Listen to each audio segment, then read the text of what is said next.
Tak, bardzo dziękuję za zaproszenie i to wprowadzenie. Dziękuję, Dziękuję. witam wszystkich. Super, że mogłam dołączyć. Wiele ciekawych informacji i rzeczywiście ja bardziej politologicznie postrzegam to, co Rosja robi z, z budżetem i to, co w jaki sposób okrada własnych obywateli. I najważniejsze pytanie, jakie sobie cały czas zadaję, to czy Rosji starczy pieniędzy na prowadzenie wojny. I tutaj wy też sobie to zadajecie chyba najważniejsze pytanie. Tak, to jest. I Mhm, prawda? mhm. Dla nas wszystkich. Z tego, co zrozumiałam, to wam wychodzi, że nie starczy tych pieniędzy z budżetu. Natomiast no, ja mam bardziej takie pesymistyczne i wyobrażenie i mi się wydaje, że trochę Putin inaczej kalkuluje i z tych waszych wypowiedzi wynika, że jednak mimo tego, że w przeciwieństwie do poprzedniego roku, gdzie mieli nadwyżkę i nawet właściwie korzystali na wojnie, pompując taką szantaż energetyczny, czego byliśmy też świadkami i ofiarami, patrząc na nasze portfele, to trochę inaczej kalkuluje, albo inaczej mówiąc, postawi gdzie indziej akcenty, na co było w waszych, to co mówiliście, ale to jak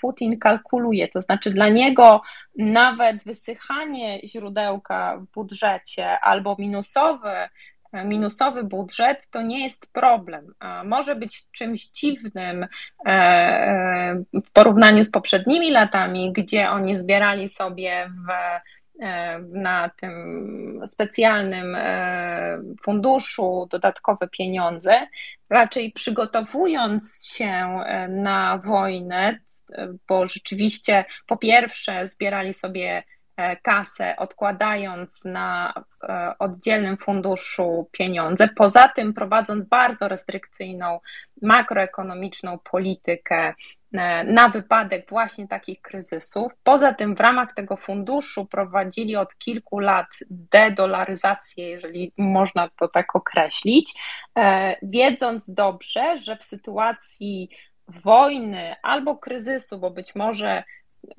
to oznaczało, że już się przygotowywali do wojny. Zachód, a w szczególności Stany Zjednoczone, nałożą właśnie sankcje albo może nie zamrożą aktywów, ale prawdopodobnie będą chcieli sięgnąć do tego właśnie funduszu w postaci dolarów. Więc o ile armia rosyjska poniosła fiasko i, że tak powiem, prysł mit o drugiej armii świata, to ekonomistów mają bardziej zdolnych, albo nawet ekonomistki, w szczególności w banku centralnym, mają zdolniejszych niż my byśmy chcieli widzieć. Pomijając kwestie oczywiście, o których wspominacie, które fajnie, że to fajnie, że to przedstawiacie i bardzo dobrze, że to, co się w przypadku, nie wiem, sankcji zaczyna dziać, bo to, co wszyscy mówili, że sankcje jednak mają znaczenie, a w szczególności jeżeli chodzi o ropę naftową, czyli najważniejsze dochody nie z gazu, czyli z ropy, będą miały kluczowe znaczenie dla budżetów Rosji. Ale to, na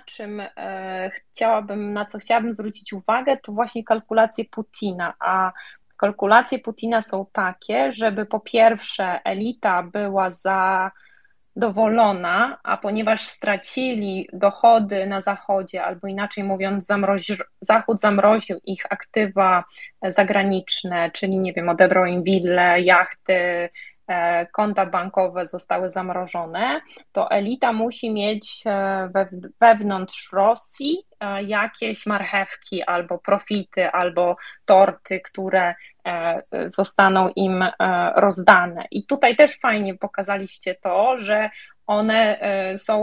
oni są one są konsumowane albo dostarczane im z budżetu. Ja wiem, że on się kurczy, on się, że tak powiem, to źródełko może wyschnąć, ale jak wiadomo, budżet każdego państwa, w szczególności takiego państwa jak Rosja, może być bez dna, bo to są kieszenie podatników. I właśnie tutaj też pytanie do Was, czy właśnie to się właśnie nie wydarzy, bo z minusowym budżetem też można funkcjonować. I to jest też pytanie do Was. I tylko dajcie mi skończyć. Um, więc to jest pierwszy punkt, że Putin stosuje taką metodę kija i marchewki, że z jednej strony oligarchowie, elita stracili dochody za granicą, czyli na zachodzie, ale dostają te frukty w kraju, kontrakty, czy w budowlance, czy w szczególności w budowlance i tutaj pełna zgoda, a między innymi na terenach okupowanych. Po drugie, to na czym bardzo Putinowi zależy, to na stabilizacji społecznej, a tutaj rzeczy, które się liczą, to są niskie bezrobocie i to cały czas jest utrzymywane. No i budżetówka. I tutaj owszem, sięgnie po to, co w Rosji jednak się utrzymuje, czyli jednak jako taka rynkowa gospodarka i ten biznes, który od lat funkcjonuje w reżimie takim kryzysowym, w sensie sankcji, trudności administracyjno-biurokratycznych i biznes musi się ciągle dostosowywać do zmieniających się uwarunkowań zewnętrznych i temu, że państwo wcale nie pomaga, a wręcz przeciwnie. I mimo tego, mimo tych wszystkich trudnych uwarunkowań, jakoś sobie radzi. I I to jest punkt drugi, a punkt trzeci, jaki chciałabym nadmienić, to wrócić do tego pytania pierwszego i raczej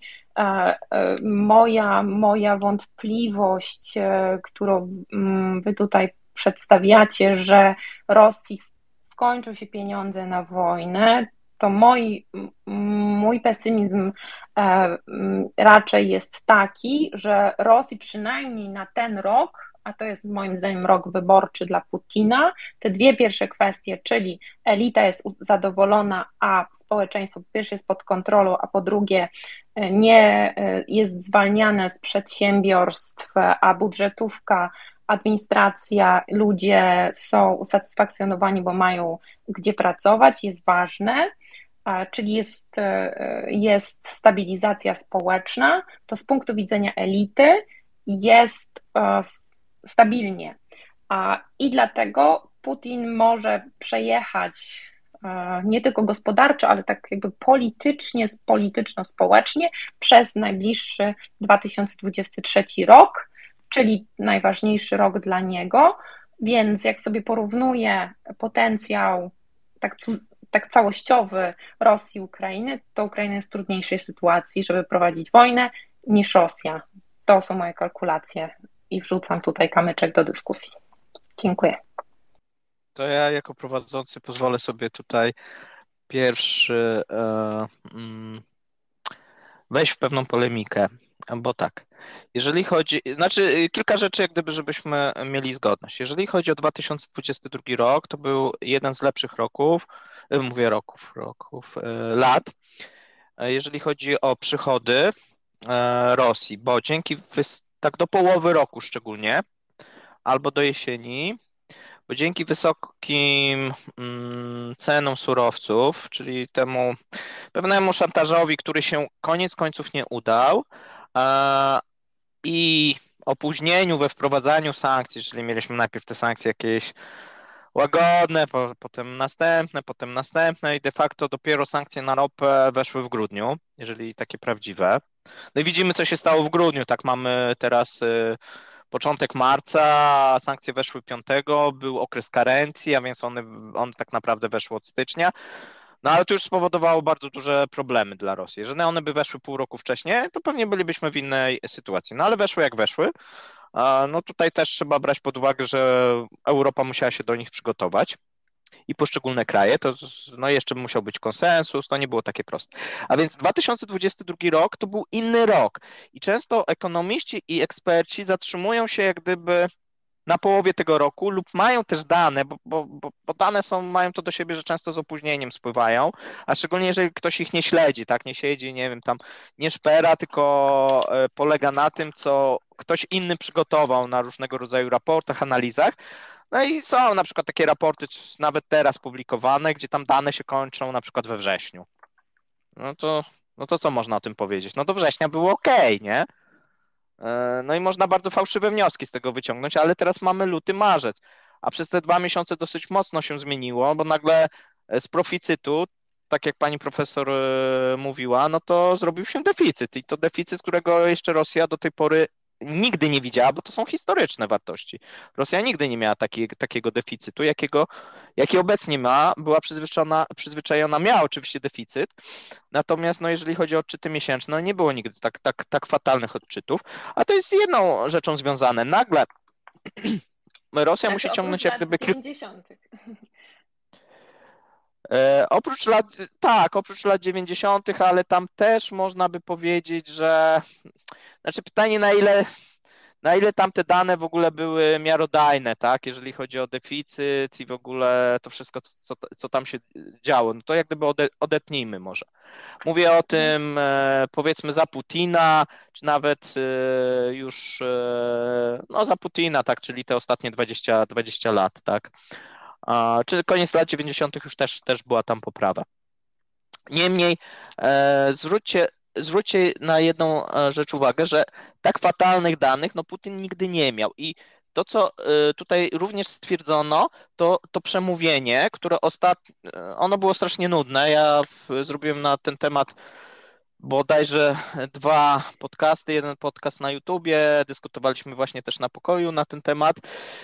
Natomiast i to wydaje się, że jest odpowiedzią, dlaczego Putin tak i to, co dzieje się z gospodarką, bo wydaje się, że Putin jest strasznym hazardzistą, bo to, co zrobił w przypadku do Europy, czyli ten szantaż energetyczny, on blefował. Efekt jest taki, że Gazprom jest w fatalnej sytuacji. On jest no będzie jakaś mocna restrukturyzacja, bo rozwalili sobie cały handel z Europą, a nie musieli tego robić. Bo wydaje się, że jeżeli ten Nord Stream normalnie by funkcjonował, no inna sprawa, czy by wysadzili Rosjanom, czy nie. No ale powiedzmy, jeżeli może nie byłoby takiego szantażu i to by było jakoś inaczej prowadzone, to do tej pory być może ileś tam procent Europa by sprowadzała tego gazu, być może te sankcje na ropę nie byłyby takie z tym pułapem, bo Niemcy by wtedy być może nie chcieli, mielibyśmy lepszą sytuację. On bardzo mocno ryzykuje i wydaje mi się, że w gospodarce na przykład nie dewaluując rubla i nie drukując teraz tak dużo, jak powinni drukować, też ryzykuje i dokładnie jest, ja tu się zgadzam, prawdopodobnie bierze pod uwagę te polityczne aspekty, czyli żeby zapewnić ludziom ten socjal, żeby ta inflacja nie wyskoczyła w górę. Stąd to dekretowanie inflacji. Przecież on powiedział, że inflacja do czerwca ma być 4%. Kiedy Elwira mówiła, że Nabulina, że ma być do końca roku, jak będzie 5-6%, to będzie sukces. Czyli on jeszcze challenge'ował, no jeżeli się popatrzy, dlaczego to zrobił, no wydaje się, że właśnie z tych elementów politycznych, żeby tutaj utrzymać ten elektorat socjalny, bo tam było bardzo dużo obietnic, tak, różnego rodzaju transferów dla weteranów, podwyższenie tej minimalnej. U nas to jak gdyby przeszło może tak mniej bez echa, bo to nas mniej interesuje, natomiast w Rosji było dużo dyskusji na temat właśnie tej płacy minimalnej. To zostało w jakimś tam stopniu jednak przez część właśnie jego elektoratu, tego socjalnego, dobrze odebrane. Zobaczymy, jak to będzie realizowane, bo co innego obietnica, co innego potem praktyka. No i tylko, że pytanie jest takie, czy on faktycznie, bo to trochę on idzie na takiej krawędzi, Pani Agnieszko, że moim zdaniem on bardzo ryzykuje, bo może się okazać, że tego czasu mu nie starczy.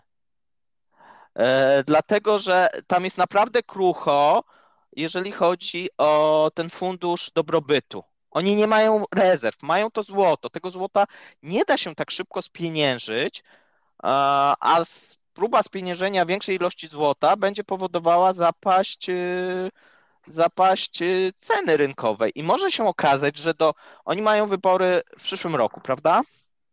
Te Zgadza się. prezydenckie, dobrze?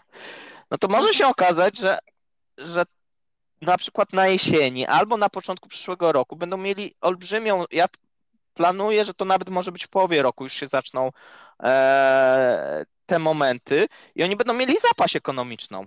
I wtedy pojawi się jakiś populistyczny przywódca wyciągnięty przez oligarchów, z jakiejś tam, nie wiem jaki to będzie, nie chcę mówić, że Nawalny, bo wszyscy mówią, że Nawalny, ale jakiś inny, nie musi być moim zdaniem, będzie jakiś i on będzie mówił Rosjanom to, co oni chcą usłyszeć, że on naprawi, on tą wojnę zakończy, oni odzyskają w ogóle ten Kijów, kiedy, będzie mówił wszystko dokładnie, co oni będą chcieli usłyszeć.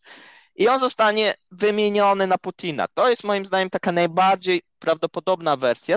Dlaczego? Dlatego, że Putin może nie wiem, ile też czasu ma, jeżeli chodzi o jego tam życie i tam choroby i inne rzeczy.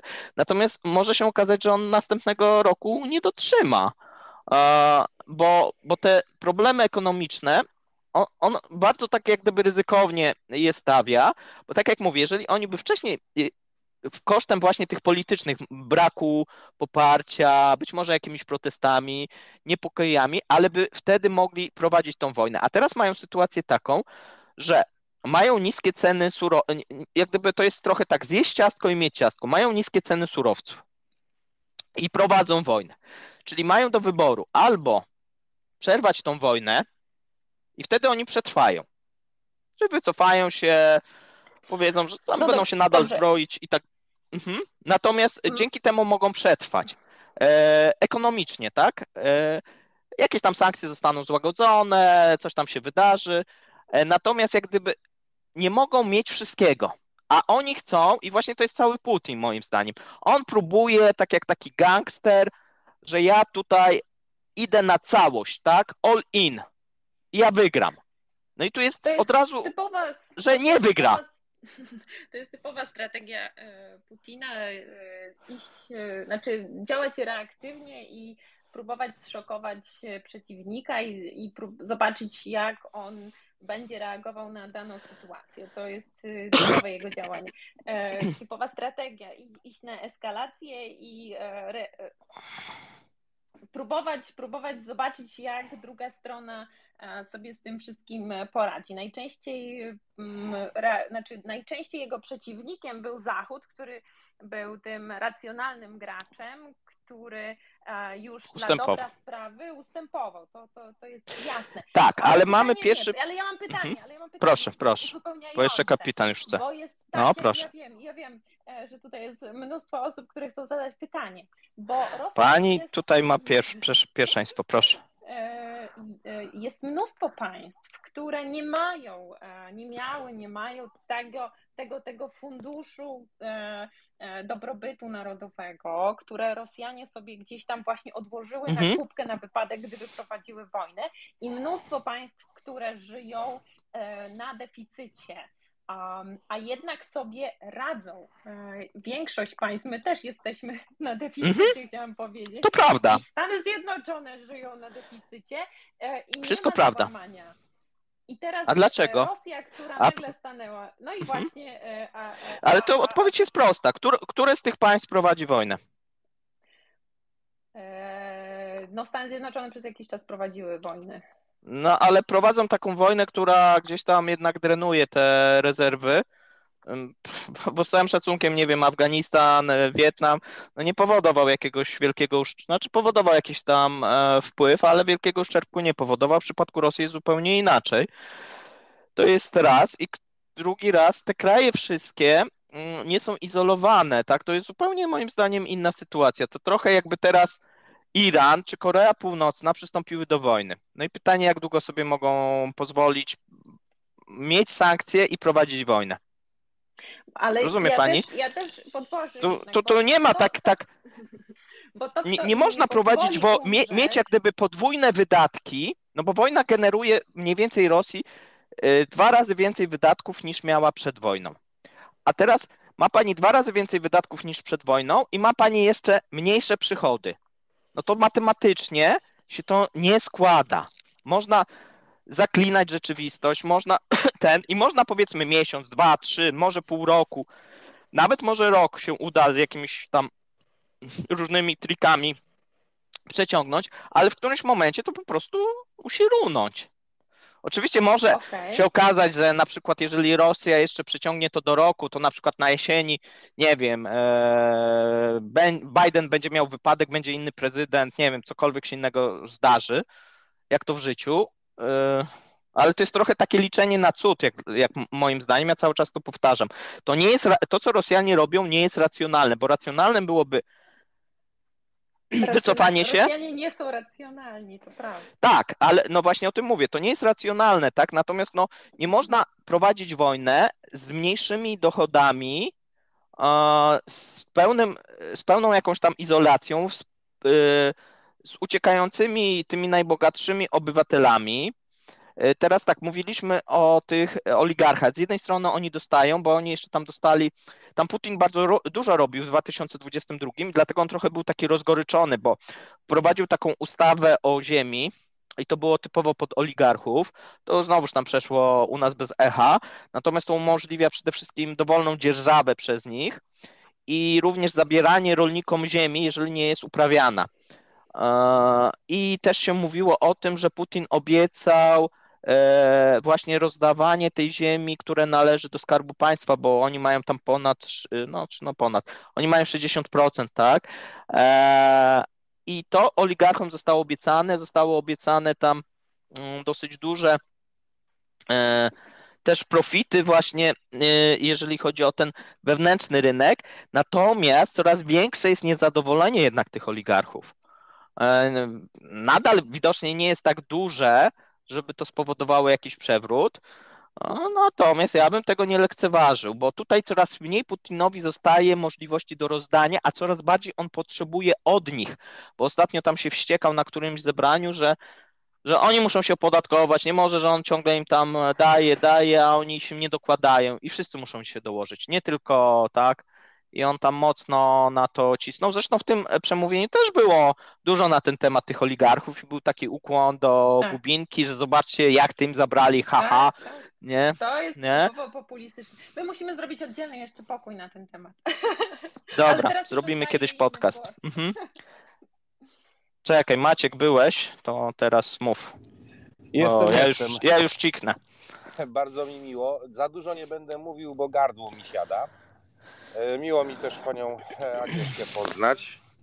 I teraz a propos rzeczy, które są ważne. To, co było powiedziane o tym, że Putin jest w stanie pewne rzeczy przeciągnąć, jeśli chodzi o stan swojej gospodarki, to wszystko prawda, bo w państwie demokratycznym opór społeczeństwa pojawia się odpowiednio wcześniej. Natomiast w państwie autorytarnym, to już było też mówione na wielu spotkaniach między mną i Pawłem, władca autorytarny, jakim jest Putin, jest w stanie przeciągnąć pewne rzeczy ze względu na zwiększony poziom ingerencji służb bezpieczeństwa, penalizację najróżniejszych. Da się to przeciągnąć. W związku z tym to, że Nabulina mówi, że ona ma pieniądze na finansowanie trzymania w miarę kursu rubla do końca czerwca, nie oznacza, że to w czerwcu się wszystko skończy, tylko że normalnie skończyłoby się w czerwcu. Może potrwać to dłużej ze względu właśnie na autorytaryzm. To jest raz. 2. Nie wolno nie docenić, aczkolwiek nie wolno też od razu być hura optymistą, jeśli chodzi o ten tak zwany elektorat socjalny. Według danych, jakie obrabialiśmy, Pawle, mamy 40% całego społeczeństwa uzależnionego od transferów socjalnych. W tym 30% z tego, czyli większość, 3/4 tego wszystkiego, to są ci, którzy są całkowicie, tylko i wyłącznie uzależnieni od transferów socjalnych, a jedynie 10% to są ci, którzy radzą sobie, dorabiając gdzieś w szarej strefie, obojętnie gdzie, ale jeszcze mają inne źródła dochodu. Więc przede wszystkim obserwować, co się będzie działo, bo jeżeli tylko zaczną się opóźniać transfery, będzie problem. No i tak jak też powiedział Paweł, jedyny sposób na poradzenie sobie z tym administracyjno-rządowe to jest niestety dewaluacja. Ale to też oczywiście spowoduje gniew ludu, ponieważ będą mogli kupić znacznie mniej a produktów i tak mają już mniej niż mieli.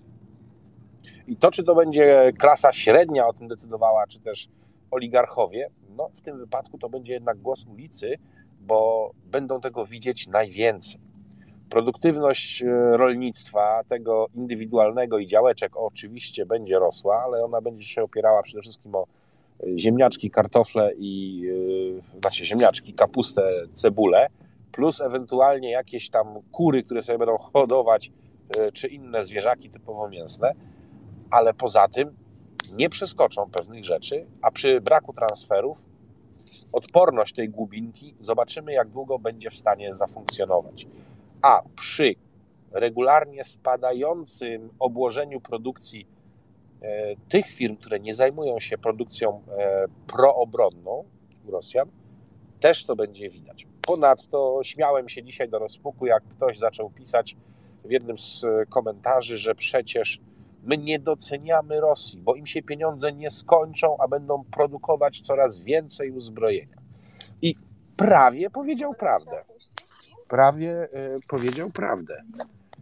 Bo prawda polega na tym, że będzie coraz więcej odrestaurowanego, zrewitalizowanego uzbrojenia, a nie nowego, ani tym bardziej nowoczesnego. I to są istotne różnice. Te firmy sobie jakoś z tym będą radziły, te, które mogą, natomiast większość będzie regularnie podupadać ze względu na sytuację z brakiem odpowiedniego dostępu do części i technologii. To by było na teraz, na gorąco, na tyle. Dziękuję. Dobrze, następna osoba, Daniel, chciał coś powiedzieć. Panie profesorze, zapraszamy, Dzięki. potem Mateusz. Kłaniam się No i nisko tu mamy następną pani osobę, widzę. Agnieszce. Ja mam trochę takie spojrzenie inne. Tu też przyszło do głowy właśnie, jak żeśmy tutaj odpalili te kwestie trochę historyczne, a więc dorzucę taki inny kamyczek, bo się zastanawiałem, kiedy zresztą podawaliście te dane, czy Putin aktualnie, gdyby tak popatrzeć na tę historyczną taką analogię, to czy Putin aktualnie jest mniej więcej w epoce ekonomicznej późnego Gorbaczowa, czy jest gdzieś tak na wczesnym Jelcynie?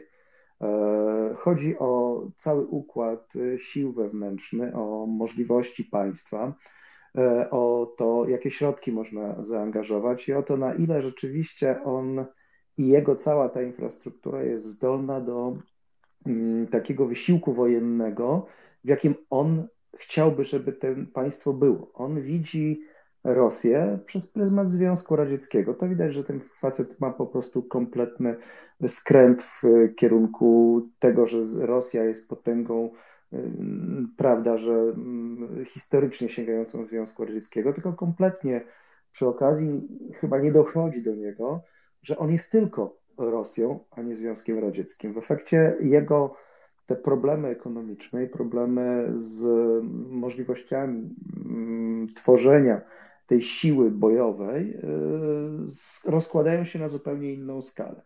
Mało tego, co jest też bardzo fajne i bardzo ciekawe, tak naprawdę to społeczeństwo po tych 20-30 latach to nie jest społeczeństwo też ze Związku Radzieckiego.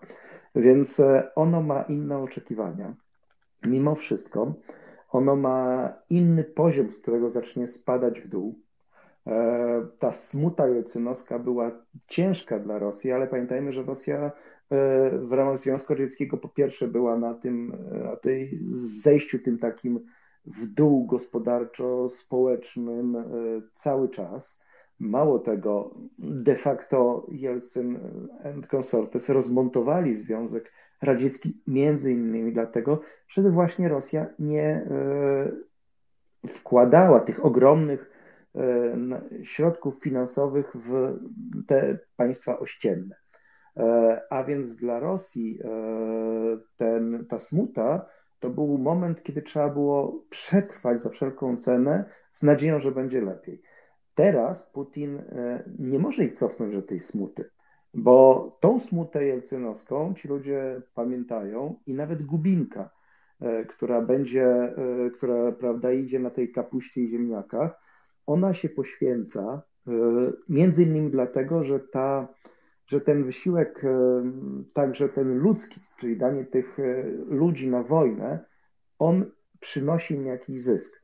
W momencie, kiedy to wszystko padnie, rzeczywiście ta zapaść wewnętrzna, finansowa będzie, no nie będzie już pal licho tej łady czy czegoś innego, ale nie będzie nawet tego gazu czy czegoś innego, czy nawet tego worka ziemniaków, które się dostawało, jak ktoś poszedł na front. A więc po pierwsze drastycznie spadnie chęć uczestnictwa, czy też dania się wciągnięcie do tej operacji, ale też te resztki morale na froncie może rzeczywiście zacząć przypominać sytuację zrewoltowanego 1917 roku, tylko że nie ma mas chłopskich, więc tu nie ma jak tego zrobić.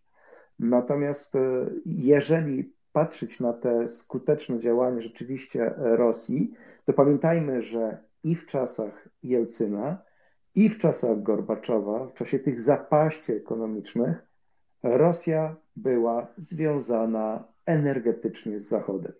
I cały czas te pieniądze z Zachodu szły, nazwijmy to już nie kroplówką, ale powiedzmy byli podpięci na tą porządną pompę żywnościową i cały czas ta kasa była wtłaczana. Można było w jakiś sposób dzięki tym pieniądzom nie upaść na samo dno. A teraz rzeczywiście oni się odcięli od tego wszystkiego i to, co pozwoliło przejść łagodnie, moim zdaniem, w miarę łagodnie tą końcówkę Gorbaczowa i tą smutę Jelcyna początkową, jest już nieadekwatne, nie ma tej poduszki.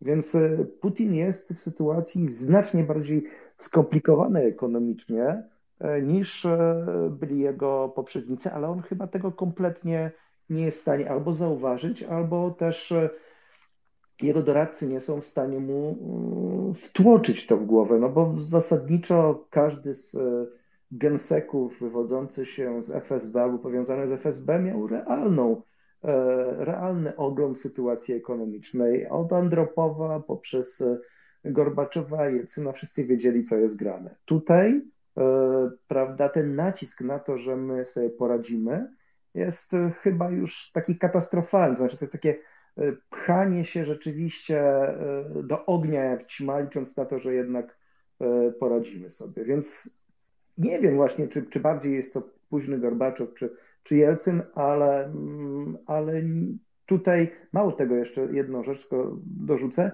Koszty wojny są trudne do przeliczenia, ale są do wyobrażenia, jeżeli odsuniemy koszty ludzkie, a koszty te ekonomiczne, to są adekwatne do tego końcowego wyścigu zbrojeń, który miał Związek Radziecki i który przy niskich cenach ropy i tym rozpętaniu tego, między innymi dzięki Gwiezdnym Wojnom, w końcu Związek Radziecki przy Gorbim rozłożył.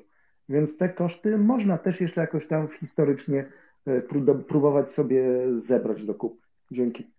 Dobrze, to przekażemy głos. Ja chciałem tylko powiedzieć, że po raz pierwszy zgadzam się w 100% z panem profesorem. Znaczy wcześniej też się zgadzałem, ale dokładnie to jest to, co ja myślę, że cały czas Putin postrzega Rosję jako związek taki sowiecki, który miał 280 milionów, a nie 130, z czego 70% to są Rosjanie.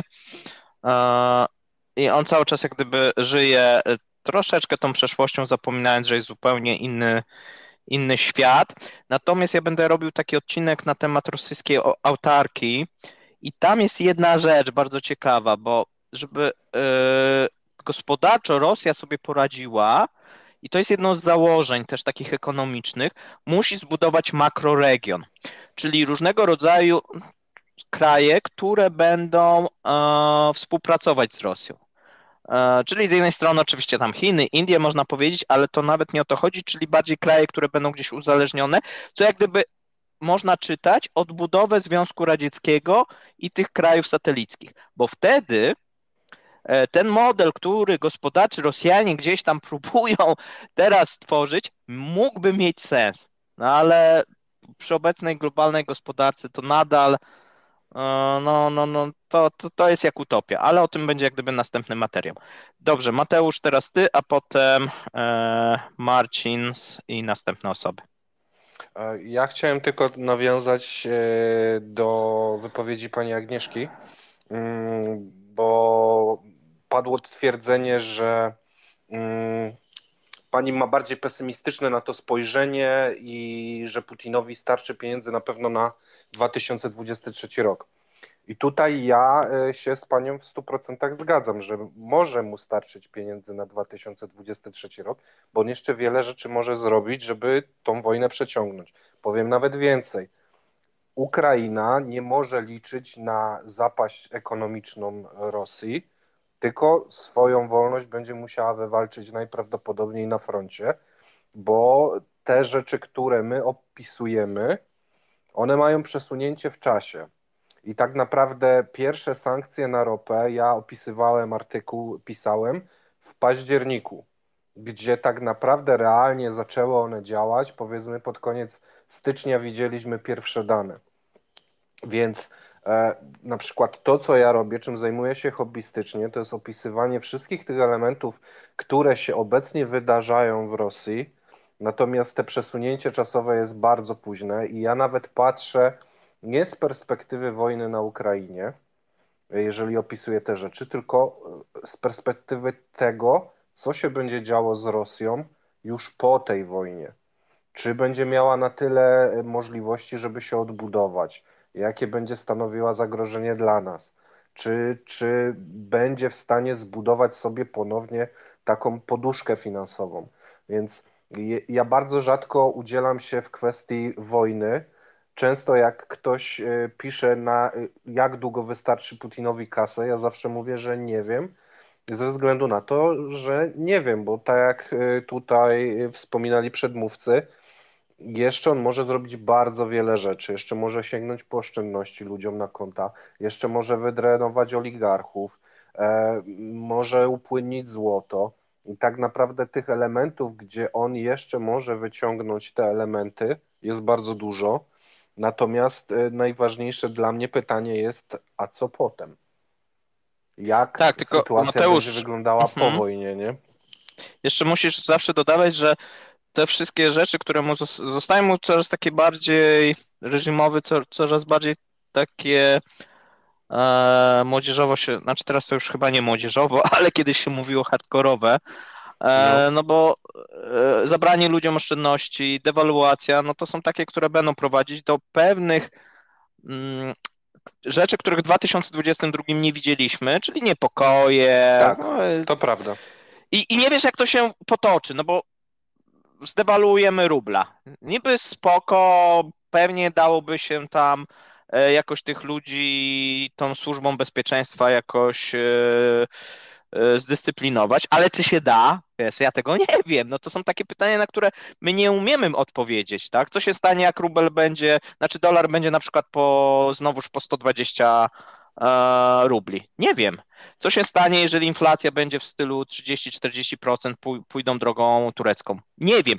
Tu myślę też, że są takie pewne mity i tutaj właśnie z panem profesorem Danielem się zgadzam, że my też i Rosjanie nawet sami cały czas o sobie myślą, że troszeczkę są takim społeczeństwem nadal sowieckim, że oni przetrwają wszystko, że mają ten ogródek, ale tak naprawdę to sami nie wiedzą, bo jak nawet rozmawiam z tą swoją rodziną rosyjską, no to jak ich się pytam, no to oni mówią, nie, spoko, spoko, będzie okej, ale jak potem przyjdzie co do czego, to ja wcale nie jestem przekonany, jak się tak bardziej temu, wiesz, temu przyjrzysz, że, że będzie okej. Wszystkim się trochę tak wydaje i na Zachodzie się wydaje, i tym Rosjanom się wydaje, i Putinowi. Ale to wszystko jest do takiego czeku, bo do tej pory nie było takiego sprawdzenia. Trochę te ceny poszły w górę, jest ta inflacja w Rosji, no ale nie ma takiego załamania, emerytury są wypłacane. Na ten moment z punktu widzenia tej gubinki dostało się klasie średniej, tym oligarchom trochę, ale im na razie nie. Natomiast oni się wszyscy boją. Jak się z nimi rozmawia, no to wszyscy się boją tego, co nastąpi. No i ten rok 2023 będzie takim pierwszym rokiem, gdzie zderzą się ekonomicznie. Czy to będzie Pierwszy, ale na pewno wiosna? nie ostatni, bo to będzie pierwszy z wielu, które będą Z beznadziejne. wielu problemów, tak, ale to ja się, wiesz, no i też, bo my cały czas jak gdyby postrzegamy, że przez konflikt z Ukrainą, nie? Bo każdy chce usłyszeć coś Dokładnie. takiego, że no teraz Rosja będzie miała zapaść ekonomiczną, no i przez to ogłosi pokój i się wycofa. Albo nie będzie mogła prowadzić wojny. No dobra, ale teraz sobie wyobraźmy sobie taką sytuację. Prowadzi wojnę, czy nawet ogłasza, bo pewne jak gdyby rzeczy, które teraz się dzieją, będą miały wpływ na przyszłość Rosji. I to, że oni pewnych rzeczy właśnie nie robią, czy mają zapaść, tak jak w przypadku ropy, czy w przypadku inwestycji, no to ma wpływ, że wydaje się, że na pewno jedna rzecz wydaje się, że budowanie imperium Tam nie ma budowania imperium, tam jest nie wyjdzie. przepaść. No tak. Nie wyjdzie. To tylko jest jak gdyby odkładanie, co się stanie, czy nawet jeżeli by sobie gdzieś tam tą Ukrainę podporządkowali, no to runie. Bo żeby żeby to miało sens, jak gdyby ekonomiczny, to muszą mieć bardzo silny makroregion, czyli podporządkowaną, żebyście zrozumieli, podporządkowaną Polskę, Europę Środkową, Mongolię, współpracę z Chinami nie na tych zasadach, co jest, no bo w 2023, o tym często piszę, eksport z Chin do Rosji przekroczy 50%. No to nie mówimy o jakiejś partnerskiej sytuacji, tak? To mówimy o jakiejś takiej coraz silniejszym uzależnieniu. No i teraz no imperium, nie wiem, Stany Zjednoczone nie mają takich wskaźników, tak? Chiny nie mają takich wskaźników. A żeby ta gospodarka ich była konkurencyjna i niezależna, i no to musi mieć ten silny region, a na to moim zdaniem nie ma szans. A więc z jednej strony można powiedzieć, nie wiemy jak się potoczy ta wojna z Ukrainą, czy ekonomicznie, na pewno ekonomicznie Rosja będzie osłabiana, ta gospodarka będzie osłabiana, produkcja wojenna będzie kuleć, no bo widać, że ona wbrew temu, co też niektórzy publikują, no to co kapitan mówił, oni remontują, oni tam zaczęli niby robić te T-90, te czołgi, natomiast no oni już wcześniej mieli tak naprawdę przygotowane, a nie ma szans na jakieś nowe czołgi w dużej ilości. Mogą jedynie remontować. No to też jak gdyby pokazuje zapaść tej gospodarki. No pod każdym względem, nawet tym militarnym nie są w stanie produkować jakiegoś nowoczesnego uzbrojenia bez zachodniej pomocy i współpracy. Dobra. Maciek? Jak najbardziej chciałbym dorzucić jedną rzecz, która wcześniej padła według mnie niewłaściwie.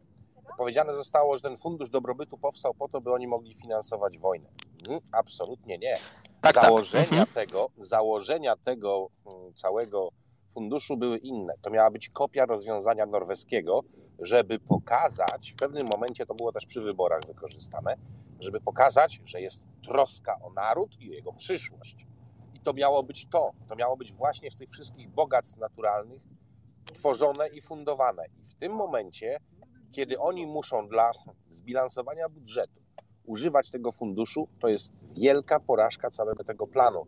I jedna z pierwszych rzeczy, którą będą musieli zrobić po wojnie, kiedy w miarę już będzie u nich racjonalnie ze wszystkim, to dla PR-u i komunikacji wewnętrznej z narodem odtworzenie tegoż funduszu.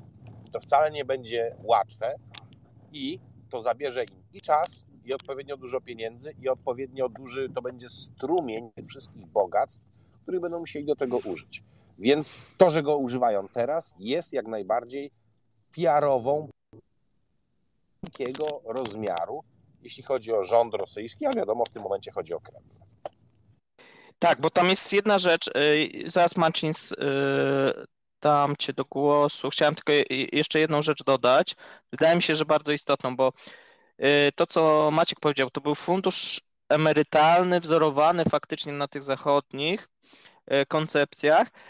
I też zwróć uwagę to, co Putin mówił, kiedy podwyższał ten wiek emerytalny, bo o tym się zapomina, że właśnie dzięki temu, że oni mają ten fundusz, to można podwyższyć ludziom do tych 65. Pamiętajmy, że to wejdzie w 2028, jak gdyby cała ta reforma, A pamiętajmy, że jeżeli chodzi o mężczyzn, no bo tam mamy do 65, a w tym momencie średni wiek, czyli ta przeżywalność mężczyzn to jest 66 lat, a więc tu było bardzo dużo, że tak powiem, niezadowolenia w Rosji, bo jak u nas ta reforma podwyższenia wieku została przyjęta bardzo źle, to w Rosji jeszcze bardziej. Pamiętajmy, że tam były właśnie duże protesty przeciwko temu. Jak rzadko bywało, to były chyba jedne z większych i ten fundusz miał jak gdyby im gwarantować jakąś tam stabilizację tego. No i teraz, jeżeli oni wszystko, znaczy, no, wszystko wskazuje, że oni tego funduszu już w przyszłym roku nie będą mieli. No to co oni tym emerytom powiedzą, że co? Myślisz, że podwyższą jeszcze raz wiek w przyszłości? No a wiesz, za jak 5 lat? mężczyźni żyją 65, to co podwyższą na 70? To może nie ma sensu. 68, sprawdziłem. Czy mogę się odnieść, bo to chyba był trochę zarzut do mnie, bo ja postawiłam taką tezę.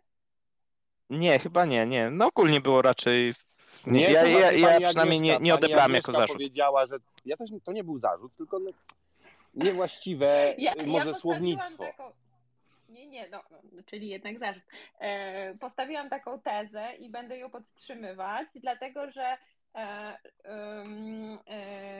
ten fundusz, tak jak było, oczywiście ma pan tu rację, że on był teoretycznie ustawiony niby pod kątem dla obywateli, na wzór zachodni, ale jak praktyka tutaj pokazała, ewidentnie nie był ani dla obywateli, bo reforma została wprowadzona przeciwko obywatelom, niezgodnie też z obietnicami Władimira Putina, że nie podniesie wieku emerytalnego i od 2018 roku ranking Władimira Putina bardzo mocno spadł. Zresztą potem też postawił na inne elementy imperialne ekspansji terytorialnej w zamian za takie elementy właśnie socjalne. Ale to jest zupełnie na inną rzecz dyskusja. I to, że ten fundusz nie był użyty w czasie pandemii, kiedy Rosjanie też mówili, dlaczego my nie możemy użyć tego funduszu właśnie w sytuacji, kiedy obywatele mają potrzeby, żeby wydawać na przykład na wypłaty bezpośrednie, kiedy są w potrzebie, a nie był użyty właśnie w sytuacji nadzwyczajnej, pokazuje, że ten fundusz nie był dla obywateli, tylko na wypadek wojny, więc tutaj podtrzymuję moją tezę, że był szykowany na sytuację, kiedy będzie albo wojna, albo sytuacja zaostrzenia relacji z Zachodem. Nie wiem, czy to było szykowane na wypadek wojny, ale to, że był potem proces odchodzenia od dolara w ramach tego funduszu sugerowało, że władze rosyjskie szykują się na zaostrzenie relacji z Stanami Zjednoczonymi głównie. Ale zdecydowanie przecenili wartość swojego funduszu i jego siłę oddziaływania, bo plany to jest jedno, a sposób wykorzystania to drugie.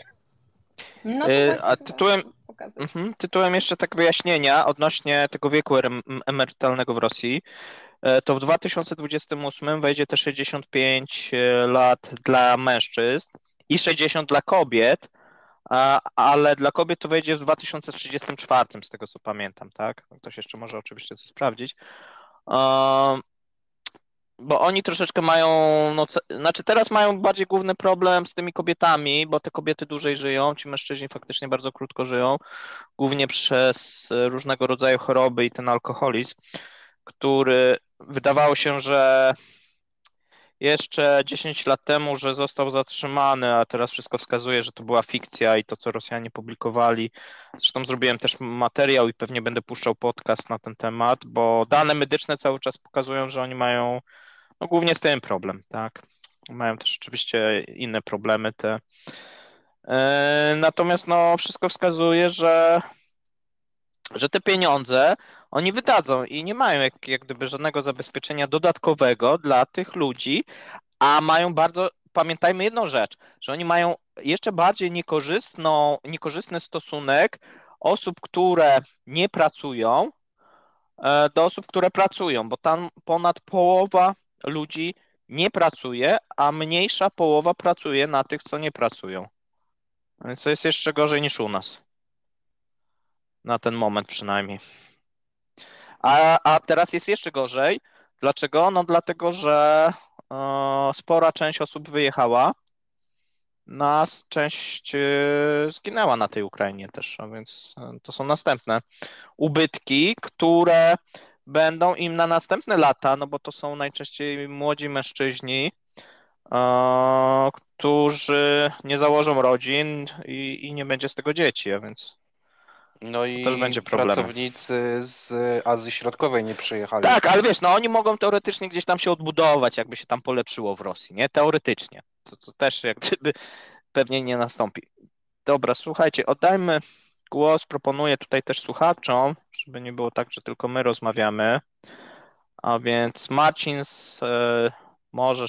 możesz się wypowiedzieć, bo zgłaszałeś się. Halo, teraz mnie słychać? Tak, O, teraz dobra. Marcin cię słychać. Dobra, witam, bo akurat w pracy jestem Dobra. i tak sobie was słucham.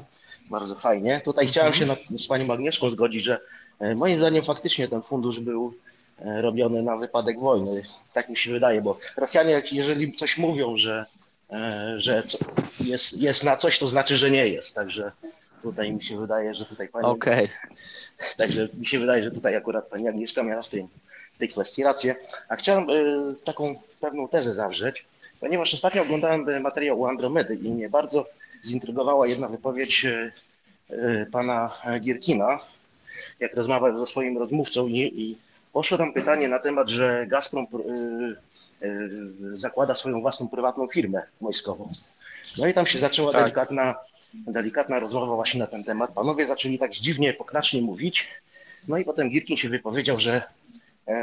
wypowiedział, że wszystkie te firmy duże państwowe zakładają swoje firmy, swoje prywatne armie. I jeszcze zawarł taką tezę, że szykują się na Rosję po Putinie. Mogę ja akurat opowiedzieć, bo dzisiaj słuchałem i prosiłbym ewentualnie panią Agnieszkę, żeby to potwierdziła, chyba że jeszcze coś dopowiedzieć. Tak, jeszcze chciałem właśnie teraz pytanie. Czy przypadkiem te firmy nie szykują się na może nawet nie Rosję po Putinie, ale na wielką awanturę w samej Rosji, nawet jeśli chodzi o nawet rozpad, czy po prostu nie budują swoich prywatnych armii, żeby potem w jakikolwiek sposób rywalizować między sobą albo bronić się przed jakimiś zapędami, nie wiem, jakiś... Właśnie taką samą teorię usłyszałem słuchając kanału takiego Rosjanina Inside Russia Konstantina, że mogą być takie zapędy. Kadyrow też sobie jakąś prywatną armię chce zakładać ze względu na to, że ci ludzie bardzo łatwo wypadają z okien.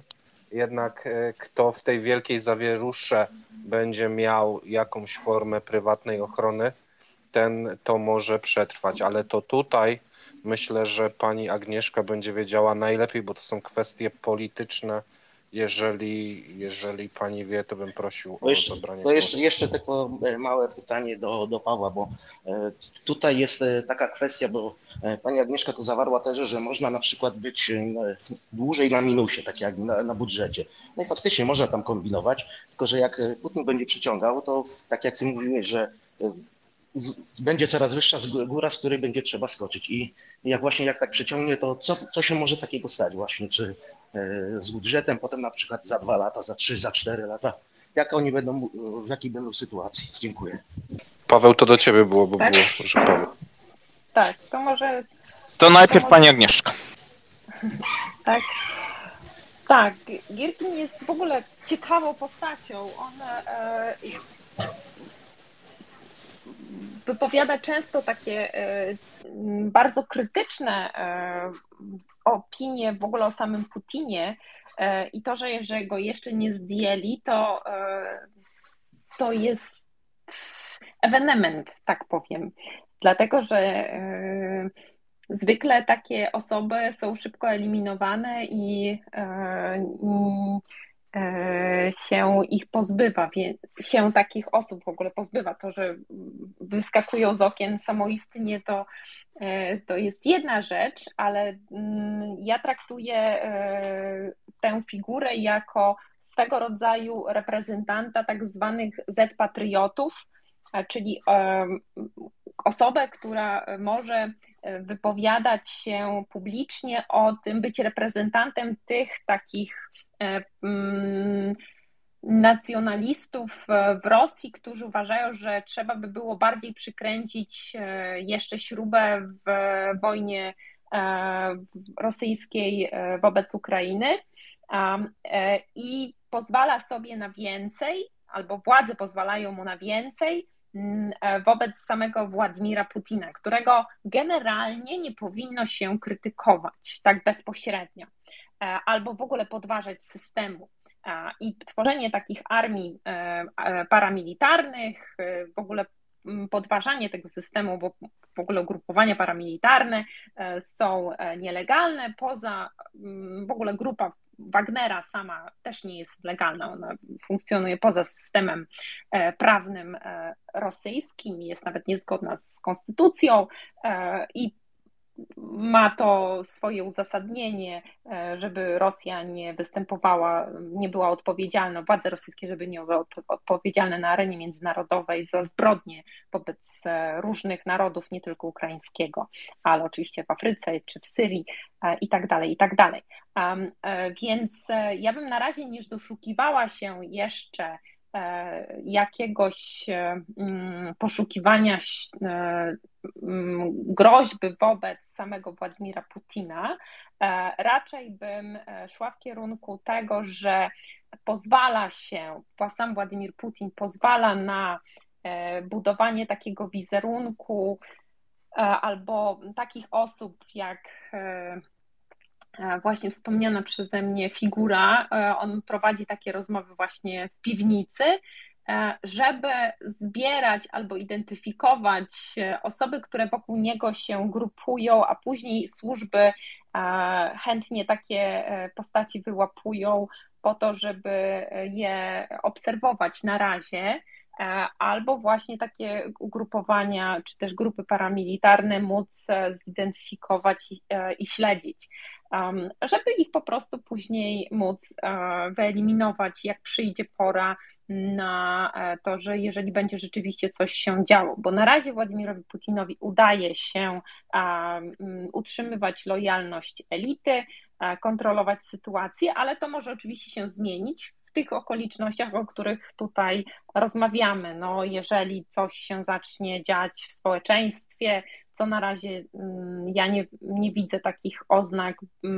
tego, że społeczeństwo rosyjskie na razie jest bardzo pasywne, jest zatomizowane, nie jest zdolne do aktywności społecznej z wielu przyczyn jeszcze z czasów sowieckich, teraz dużej pasywności i tak dalej, to może się zmienić. Więc na razie takie pomysły, takie wrzutki o ugrupowaniach czy Kadyrowa, czy innych, czy Gazpromu, raczej po pierwsze jest to związane z tym, żeby zidentyfikować takie ugrupowania, a jeszcze co jest ważniejsze i co jest związane poniekąd z sytuacją na froncie, w Rosji notuje się bardzo duży wzrost przestępczości, co wynika z tego, co dzieje się na froncie, mianowicie w niektórych regionach, po pierwsze przygranicznych, ale w samej Rosji jest wzrost o przestępczości w regionach przygranicznych o 600%, w samej Moskwie o 200%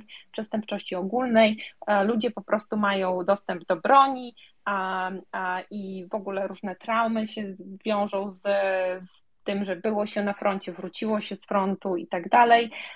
I ludzie a przedsiębiorcy, biznes się czuje po prostu niebezpiecznie. Do Rosji wraca bandytyzm, do Rosji wraca przestępczość, to takie lata 90. się szykują w Rosji po raz kolejny i te ugrupowania paramilitarne mogą być też z tym związane, że trzeba nie tyle będzie sięgnąć po władzę na Kremlu, ile po prostu dbać o swój biznes w taki sposób, że trzeba będzie już nie tyle nastawiać się na działalność policji, a ile po prostu dbać o własny biznes samodzielnie. No, super, dzięki. super wypowiedź, bo to się łączy z tym, co ja mam odpowiedzieć i o czym często mówię, i też Mateusz mówi, czyli ten wzrost przestępczości, który obserwujemy. Ja tylko dodam, że z jednej strony to na pewno jest związane z wojną na Ukrainie, ale ja bym poruszył te aspekty ekonomiczne, czyli nielegalny alkohol, dlatego że teraz są budowane olbrzymie, można powiedzieć, imperia przestępcze, jeżeli chodzi o nielegalny alkohol, który jest rozprowadzany po Rosji, o rzeczy związane z narkotykami i o szmugiel, czyli te wszystkie rzeczy, które są w tym imporcie równoległym. Coraz więcej trafia rzeczy kradzionych, coraz więcej podrabianych i na przykład tak jak Kadyrow, o czym się chyba też nie wspomina jakoś u nas, no to przecież pamiętajmy, że jeżeli chodzi o Czeczenię, no to jest w tym momencie region, który zaopatruje nie tylko właśnie Dagestan, Inguszetia, zaopatruje Rosję w dużej mierze właśnie w nielegalny alkohol. Ktoś musi tego bronić. A więc bardzo często różnego rodzaju te armie to będzie rozbudowa i powiązanie z tymi przestępczymi organizacjami. To nie będzie też tak, że oni będą, tak jak pani profesor mówił, znaczy w jakimś tam stopniu będą przeciwko innym przestępczym organizacjom się bronić, ale tu będzie synergia. Nie będzie trochę tak, że tu nagle Kadyrow czy jakiś inny zbrodniarz, on tam będzie sobie budował własną armię przeciwko przestępcom, bo on często jest powiązany, tylko że być może że z innym odłamem tych przestępców. To jest jedna rzecz. Druga, i tu przechodzimy do tego, o co wcześniej Marcin pytał, czyli co się stanie, jeżeli ta decyzja będzie odwlekana.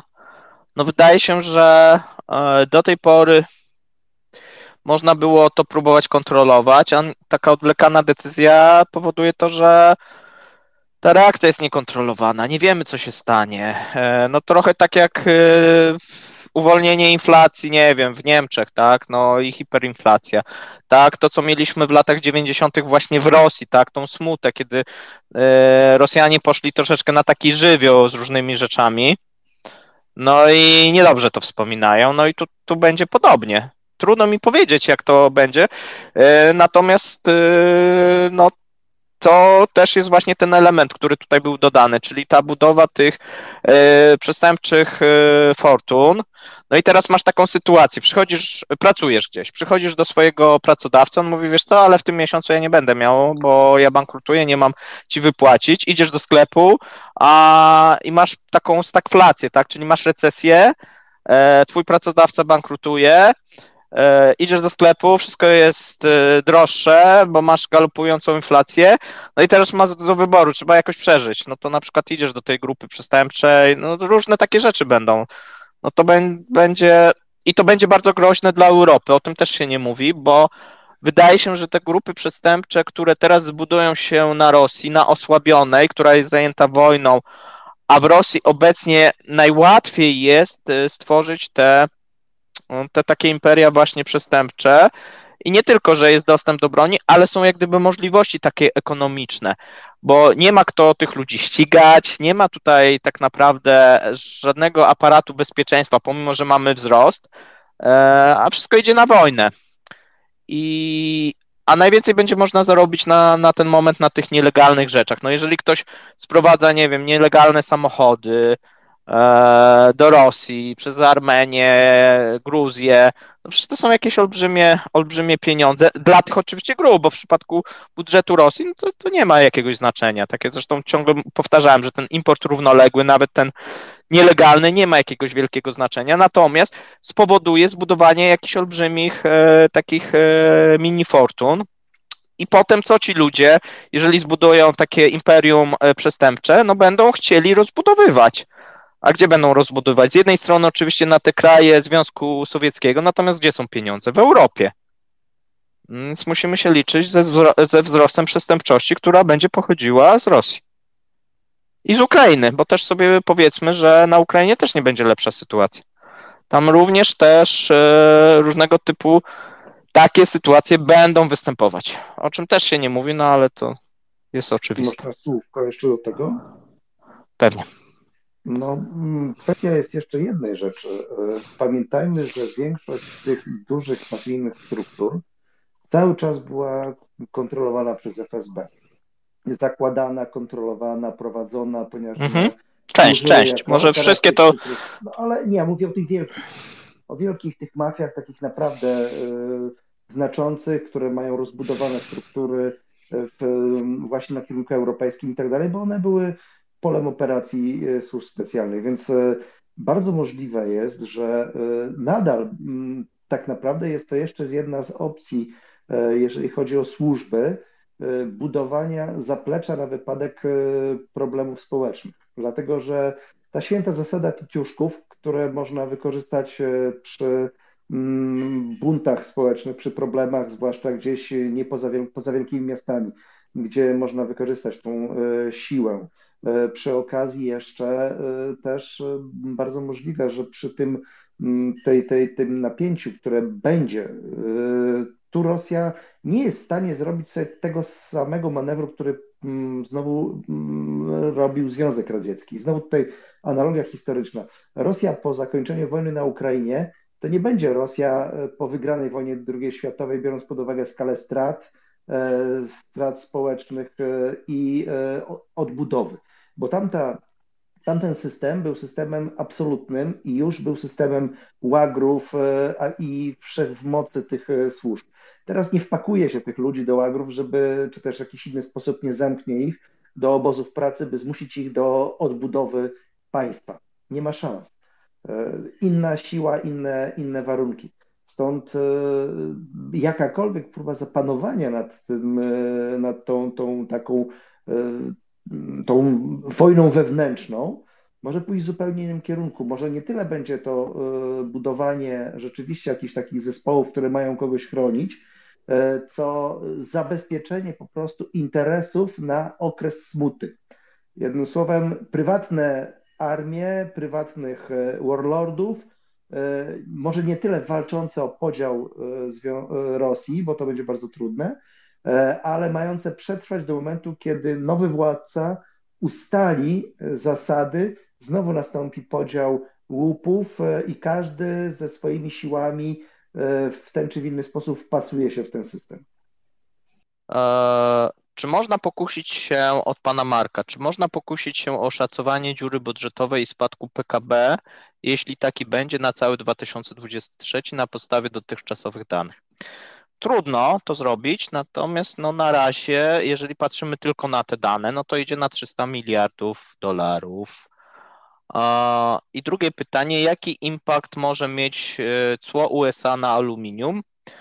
No jeżeli chodzi o USA, no to rosyjskie aluminium teoretycznie stanowiło 10%. Niemniej tam zarzucano dosyć takie silne ceny dumpingowe Rosjanom, no i tych cen w tym momencie nie ma. Trzecie pytanie, ile Polska straciła na sankcjach Rosji? Nie wiem, szczerze powiedziawszy, nigdy tego nie szacowałem. Ja przynajmniej nie, może ktoś z was ma takie jakieś szacunki, ja tego nie wiem. Jak to wygląda, jeżeli chodzi, ile my straciliśmy. Tak, znaczy pewnie straciliśmy, nie ukrywajmy, że raczej na tej wojnie nie zyskujemy, jeżeli chodzi o te rzeczy ekonomiczne. I teraz pytanie od pana Smutasa, na które mocno chciałem odpowiedzieć. Czyli pytanie dotyczące wpływu tego, co ostatnio dzieje się na temat inwestycji rosyjskich, jeżeli chodzi o koleje.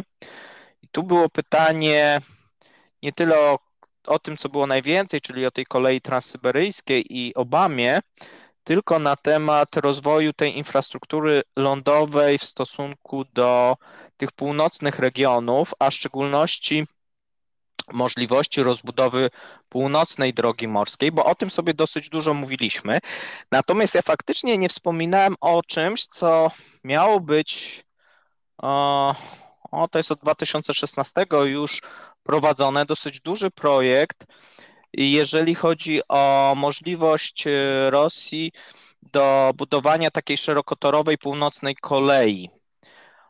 No i teraz sytuacja wygląda tak, że jeżeli chodzi o 2022 rok, to wszystkie inwestycje zostały przycięte. Ja o tym mówiłem i to również dotyczy tej kolei szerokotorowej, północnej, co powoduje, że jak gdyby zaopatrzenie tych miejscowości, które miałyby wchodzić w skład tej drogi północnej, staje pod znakiem zapytania i cały jak gdyby projekt przesuwa się. To nie znaczy, że on na pewno umrze, bo na tym zależy na pewno Chinom. Natomiast w przypadku Rosji to się przesuwa. Tam jest cały czas pomysł, żeby od 2024 oligarchowie partycypowali w tych inwestycjach. No ja o tym też mówiłem, jest taki pomysł i to jest z jednej strony ukłon, z drugiej strony jak gdyby wciągnięcie tych oligarchów, żeby oni mogli mieć udziały w tych rządowych inwestycjach. Jaki to będzie miało ten projekt finalny, jak to będzie wyglądać? Nie wiem, mi jest to sobie trudno wyobrazić, natomiast no takie pomysły odnośnie właśnie i drogi tej północnej i również inwestycji w kolej transsyberyjską są. To nie jest jak gdyby fikcja. I ten projekt ma zostać uruchomiony najwcześniej w 2024, znając Rosję i obecne problemy, prawdopodobnie się opóźni. A więc no, ta droga północna też się opóźni, no chyba, że będzie nowy rząd rosyjski, który będzie to, co ja zresztą zapowiadam cały czas, prochiński, a nie prozachodni, bo wszystko na to Chyba już wskazuje. jest prochiński. Myślę, że w kilku kwestiach na pewno zgadzamy się, że tak, następuje wasalizacja, bo tak dane mówią, jeżeli chodzi i eksport, i import. Natomiast nie zgadzam się z tym, że jakoś mocno Chinom zależy, żeby Rosja wygrała tą wojnę, bo jeżeli tak by było, to byłoby silniejsze wsparcie, szczególnie jeżeli nie mówię teraz o tych wojskowym, bo na tym się większość ludzi skupia, ale ekonomicznym. Rosjanie na przykład zwracali się do Chin o możliwość udzielenia pożyczek i Chińczycy odmówili.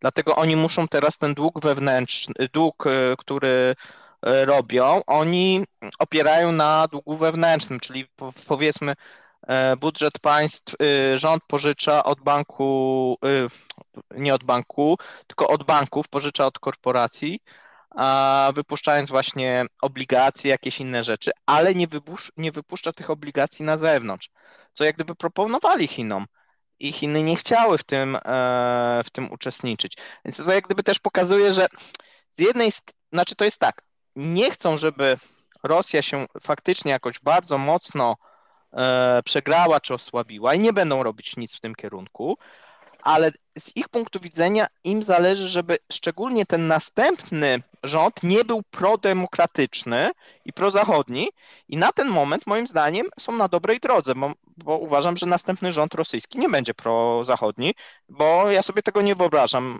Rządu, który będzie dogadywał się nawet z Amerykanami, z Francuzami i powrót do business as usual. To dla mnie jest nie.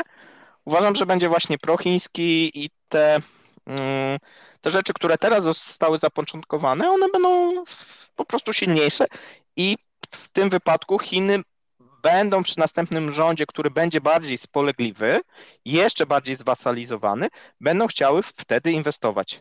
Ale muszą mieć pewność, że bo w przypadku Putina jest jeszcze ten jeden element chyba dla Chińczyków, który jest nieakceptowalny. Ten rząd jest niesterowalny, nieracjonalny, oni tego nie rozumieją, co Rosjanie robią. Mieli zrobić jakąś operację w 3 dni, to trwa ponad rok. To się im po prostu nie mieści w głowie, moim zdaniem. Ja może jeszcze dorzucę z ekonomicznego punktu widzenia. Chińczycy mogliby pomóc Rosji, nie negocjując rabaty na ropę, a wynegocjowali Tak, na sobie przykład. potężne obniżki na ropę, gdzie mogliby finansowo podłączyć większą kroplówkę, a wbili im tymi potężnymi rabatami tak naprawdę finansowy nóż w plecy. To taka jeszcze jedna uwaga tylko.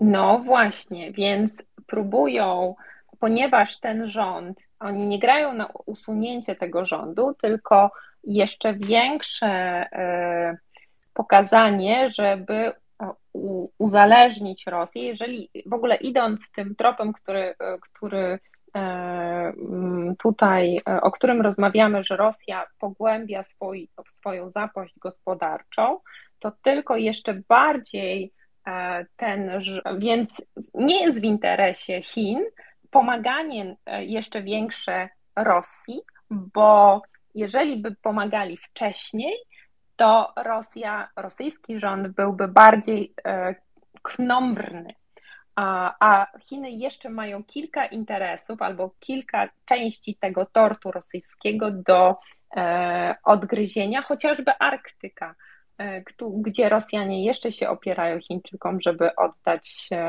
część swoich aktywów. Pani profesor, myślę, że mówimy o tym samym, bo to ja jak gdyby nie powiedziałem, że Chińczycy będą grali, żeby ten rząd upadł. Oni będą grali na nowy rząd, bo już jak gdyby z ich perspektywy, szczególnie właśnie chińskiej,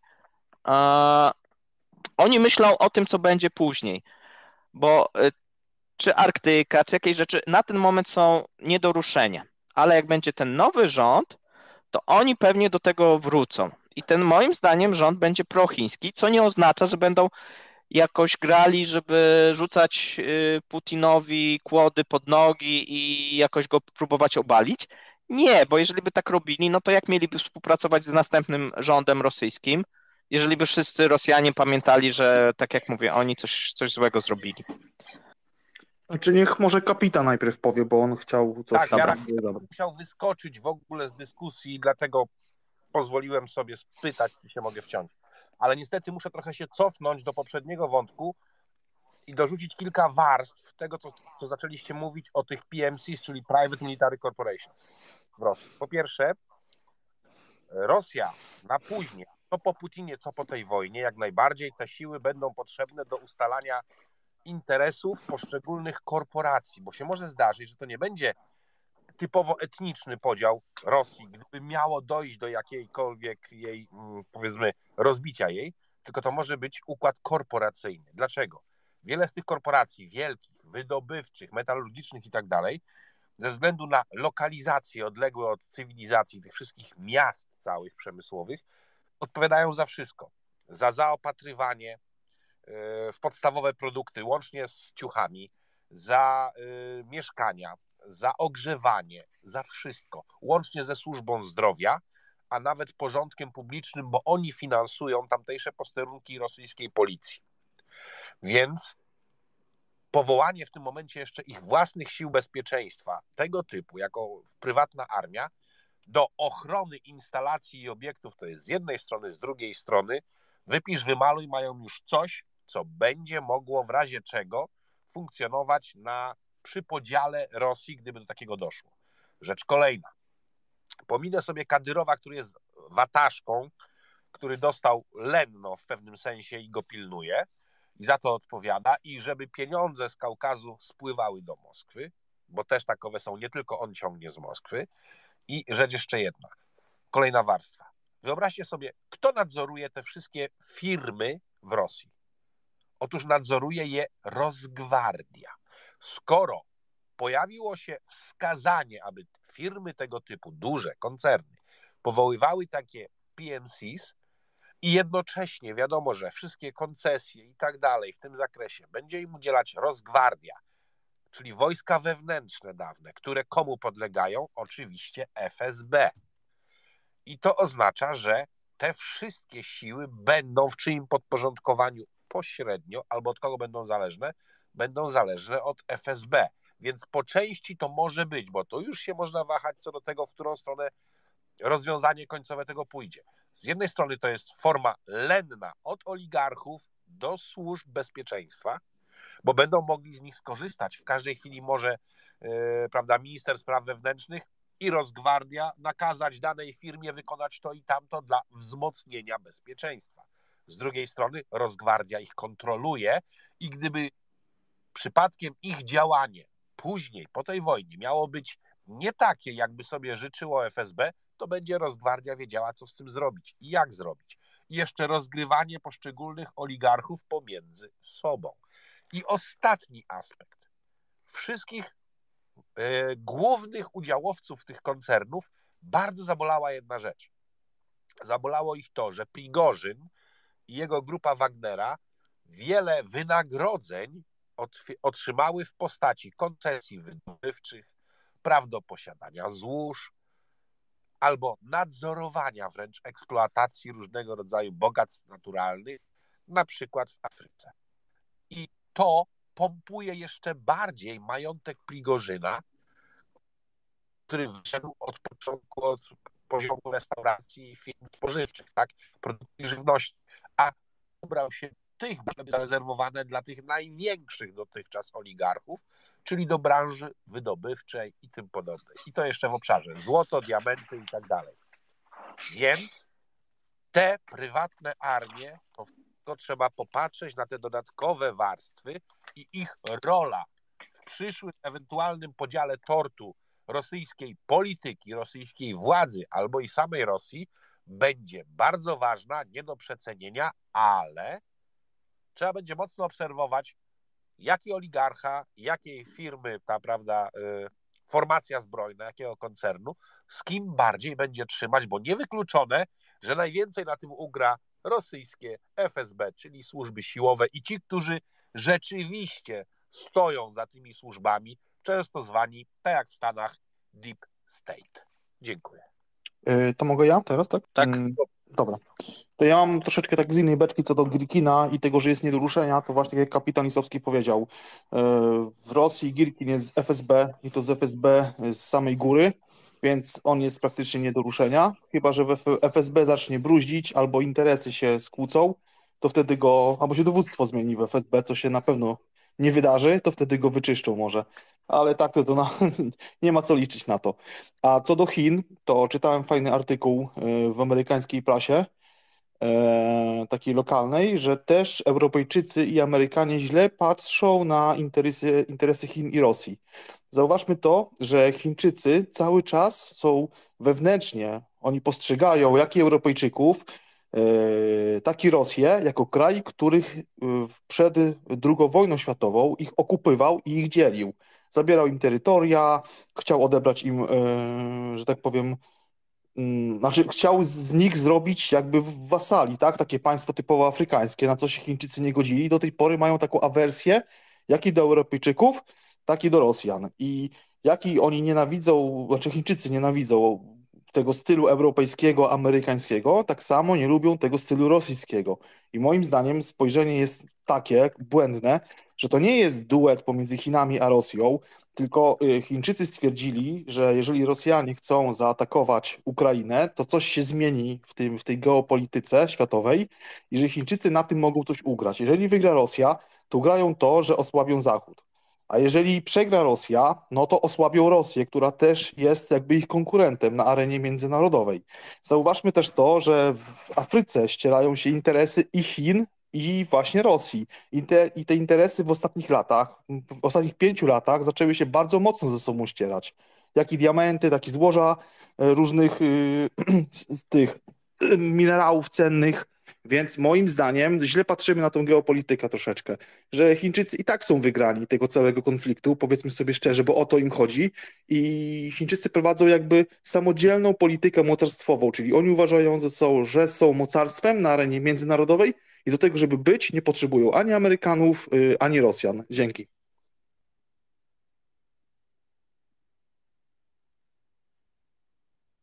Dziękuję, Dionisy. Tutaj z nami mamy panią Joannę Kędzierską. Paweł, ja nie wiem, Cześć. czy Adrian bardzo długo już czeka, wiesz? Dobra, to Adrianowi jeszcze profesor czeka. Dobrze, to panią Joannę. Dzięki. A, tu dałem już głos Adrianowi. Dobry wieczór wszystkim, dobry wieczór Paweł. Słuchajcie, Cześć. mam takie pytanie odnośnie tego, po co pojechał Łukaszenko.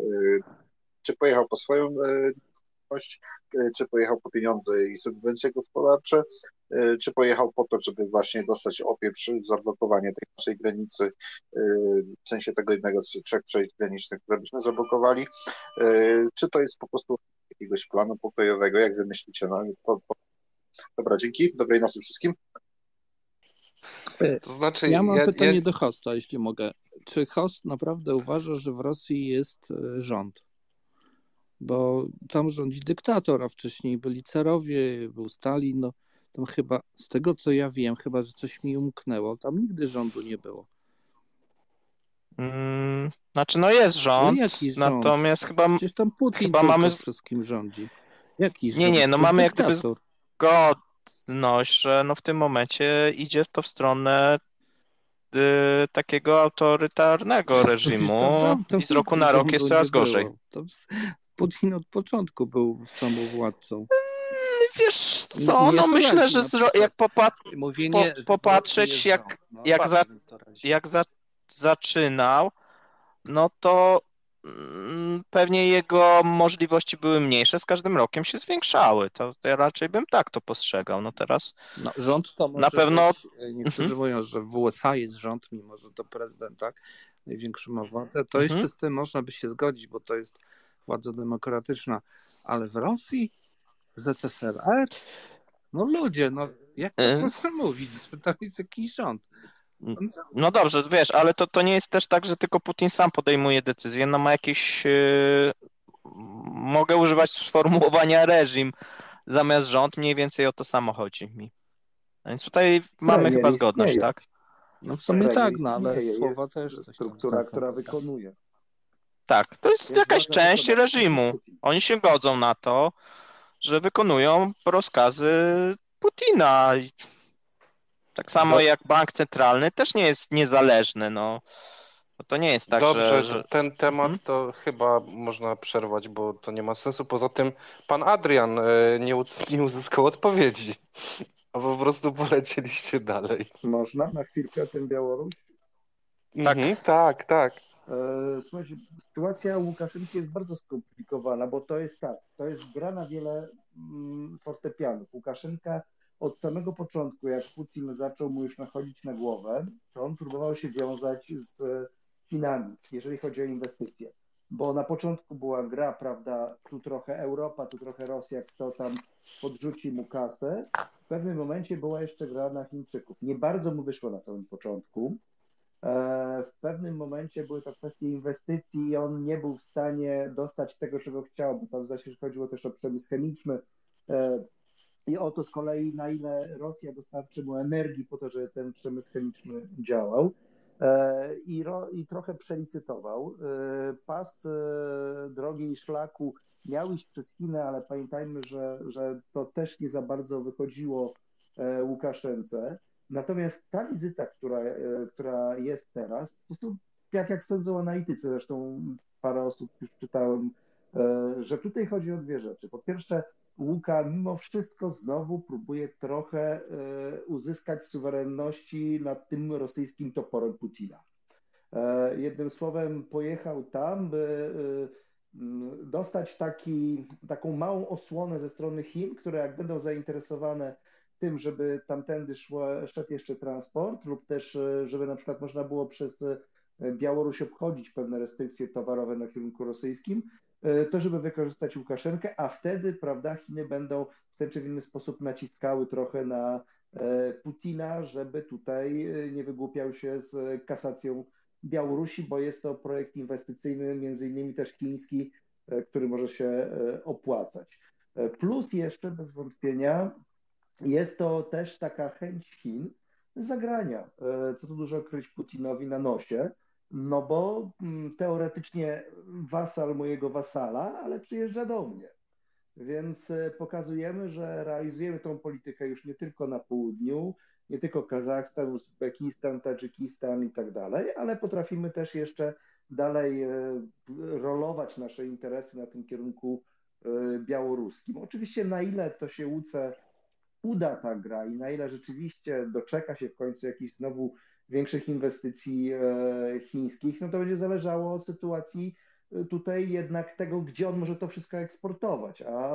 a gra na Polskę, która z kolei jest wymuszona przez Rosję, no kasuje mu te przejścia i tą możliwość traktowania Białorusi jako tego szlaku transportowego, więc być może chodzi o jakieś właśnie takie inwestycje obchodzące sankcje. O, teraz się Dobry udało. wieczór wszystkim. Dobry wieczór. Dobry wieczór.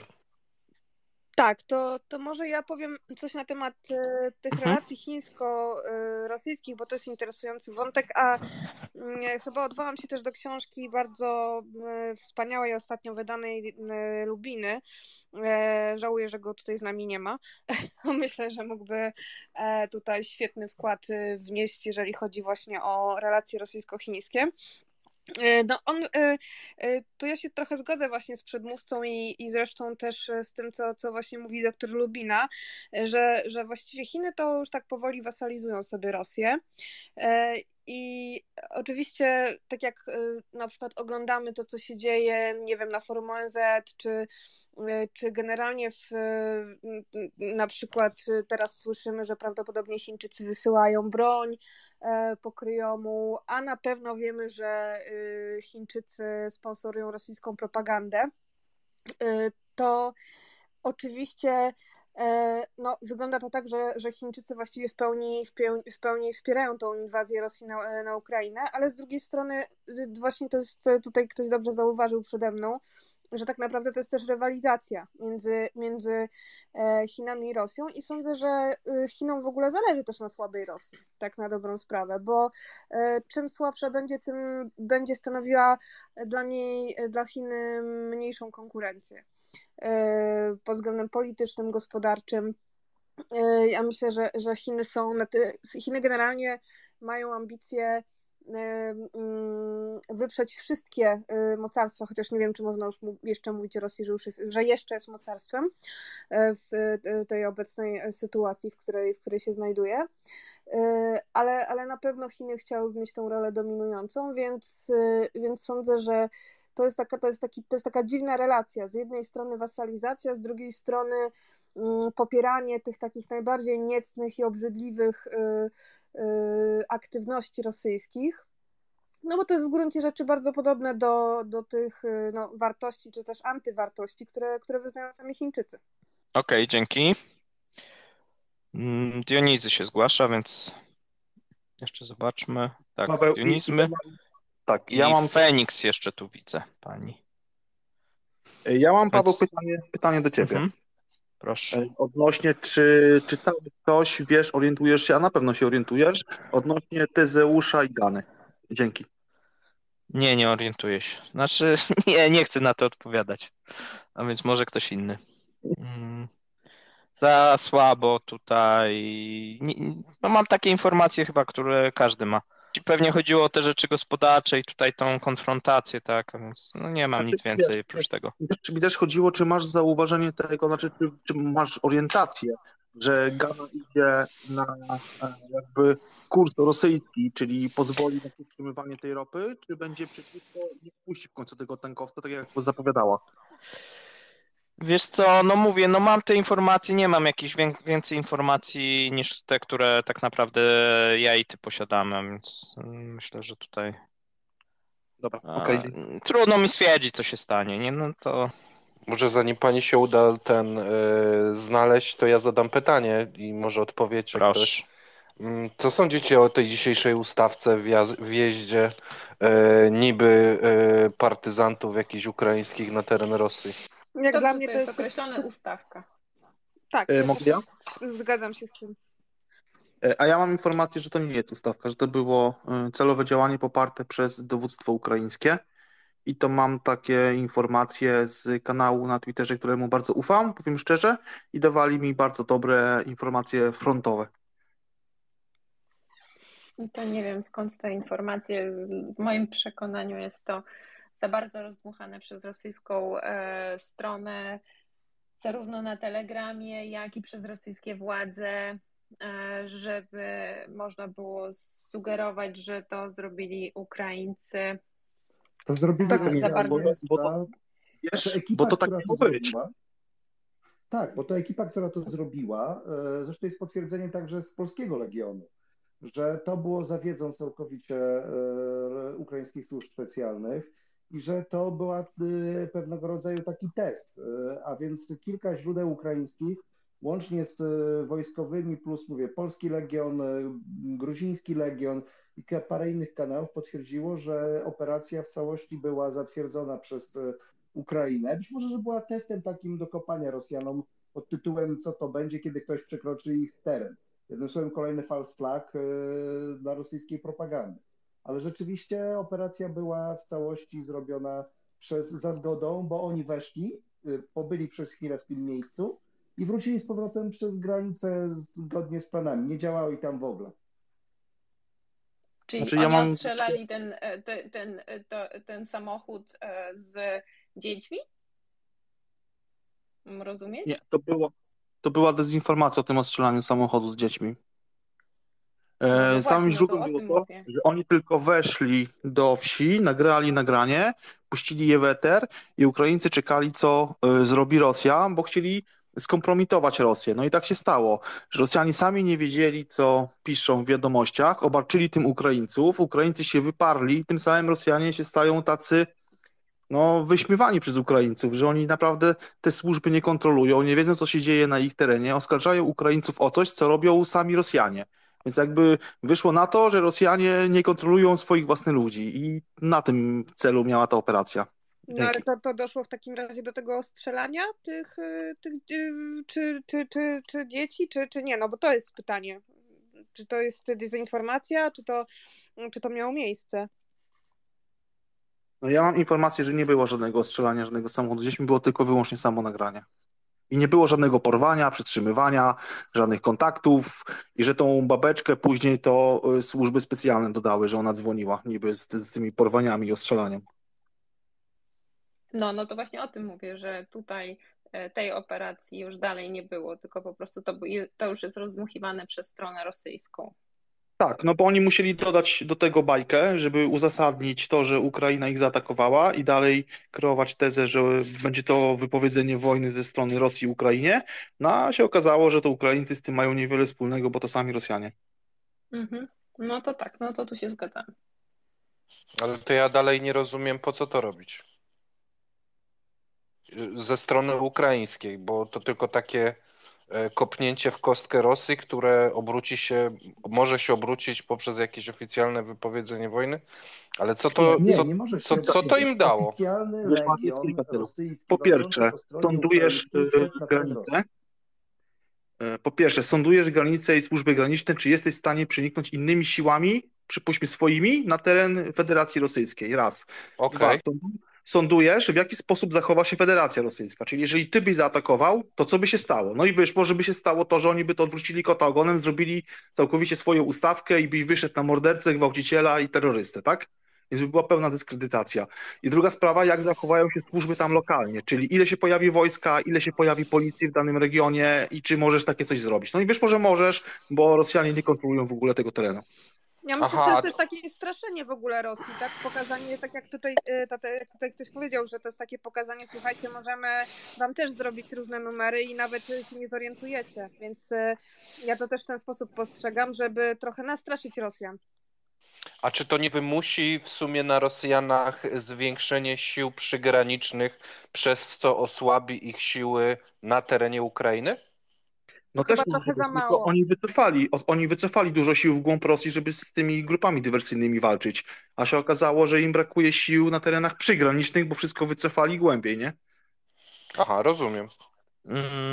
Wiesz co, Mateusz, ja bym chyba to brał trochę szerzej, bo zobacz to, co dzieje się z tymi dronami. W mojej ocenie duża część tych dronów część na pewno leci z Ukrainy, ale część wydaje, że odpalana nawet z terytorium rosyjskiego. Rosjanie mają bardzo duże terytorium, no i teraz masz różnego rodzaju takie akcje, które pokazują, że Rosjanie w sumie, jeżeli Ukraińcy będą aktywnie, dywersyjnie działać na ich terenie, no to mają problem, no bo nie są w stanie opeletką i rakietami pilnować każdego lotniska w Rosji. To jest raz. Drugi raz, muszą pilnować granicy wiesz, jest ileś takich elementów, które powoduje, że oni muszą... Tak, teraz rozumiem taki szerszy obraz, Wiesz, że bo to nie jest tylko, że zrobili to jednorazowo. No zobacz, tak, te drony spadają, niezale niezależnie co tam Rosjanie powiedzą. No jeżeli dron ci spada 100 kilometrów od Moskwy nad dużym miastem, za moment następny spadnie i co? I wiesz, Ukraińcy odpalą gdzieś koło Moskwy jakiegoś drona. Nieważne, no w sumie mogą kupić chińskiego, odpalić, on spadnie, wybuchnie w cokolwiek. sumie pokazują im, że kończą wam się ludzie, jeżeli będziecie mieli tych ludzi za dużo na Ukrainie, to nie macie ich w Rosji, a wtedy my tam wjedziemy i zrobimy bigos, nie? Wiesz, bo to jest takie dla tych informacja dla tych Rosjan, że dobra, reżim nie dba o obywateli, ich bezpieczeństwo. Tyle się na to robi, natomiast no, może zdarzyć się sytuacja, że jakiś dron uderzy gdzieś pod Moskwą z jednej strony, z drugiej strony Rosja mówiła bardzo dużo na temat nienaruszalności swojego terytorium, o broni jądrowej. No i co? I Ukraińcy sobie wchodzą jak w masło i wychodzą i się nic nie dzieje. Ostatnio jeden propagandista, to nie byli Ukraińcy. ten, który był Tak, nawet nie to Ukraińcy, czy tam Rosjanie, tak z Ale wolnego to jest tego... pułapka, ale zobaczcie, jaka to jest pułapka na Rosjan, bo oni powiedzieli, że zrobili to Ukraińcy, a teraz wyobraźcie sobie, że Rosjanie muszą odkręcić to i powiedzieć, że rosyjski oddział partyzancki z terenu Ukrainy wszedł na teren Rosji, zajął wioskę, zrobił sobie parę fotek i wrócił na Ukrainę. Ale jaki rosyjski oddział partyzancki? Przecież wszyscy Rosjanie bohatersko walczą po stronie Rosji, a nie po stronie Ukrainy. No właśnie miałem to mówić. Jak sprzedać właśnie to społeczności, a Ukraińcy mogą ich punktować, że tam nie było żadnego Ukrainy. Znaczy wiesz co, no z tym sprzedać, no to myślę, że właśnie robią. Mówią, że jakieś dzieci porwali, coś zrobili i że nie Rosjanie, tylko Ukraińcy. I tam mogą jeszcze dorzucić za moment jakieś gwałty, zabójstwa. No, to wiesz. To akurat myślę, że akurat to nie jest problem. Bardziej, że oni jednak muszą pilnować tej granicy, bo to się może powtarzać i ta ludność miejscowa zacznie się po prostu bać. Najzwyczajniej w świecie. Jeżeli mogę dodać, to ta ludność miejscowa Proszę. od dawna już ma problem z bezpieczeństwem, bo to nie jest tak, że tam jest bezpiecznie. W tym regionie dzieci uczą się na zdalnym nauczaniu, bo cały czas latają rakiety. Ukraińcy o tyle są bardziej, można powiedzieć, humanitarni, że nie ostrzeliwują w dzień i ostrzeliwują tylko te raczej regiony, infrastrukturę wojskową, ale ta społeczność lokalna po stronie rosyjskiej nie ma życia normalnego i mieszkańcy cały czas mówią o tym, że nie czują się bezpiecznie, tylko że jeżeli mówimy już o, nie wiem, zachwianiu reżimu, to oni rzadko kiedy krytykują bezpośrednio Władimira Putina, najczęściej krytykują lokalnych gubernatorów i to jest jakby już od czasów carskich, że car jest dobry, a bojarzy są źli. I jedyne, co przebija się w tych filmikach krytykujących władze, najczęściej właśnie samorządowe, to to, że władze nie dbają o swoich obywateli, czyli nie rekompensują im finansowo tych niedogodności, jak to oni określają. Więc ja bym tutaj nie mówiła, że nagle teraz Rosjanie się wystąpią i powiedzą, że nie wiem, że mają dość tej wojny i będą występować przeciwko tej wojnie, bo nadal ją popierają i idą na front. Niemniej jednak jest to zagwozdka dla władz, jak to sprzedać propagandowo, ale myślę, że sobie z tym poradzą tak jak dotychczas.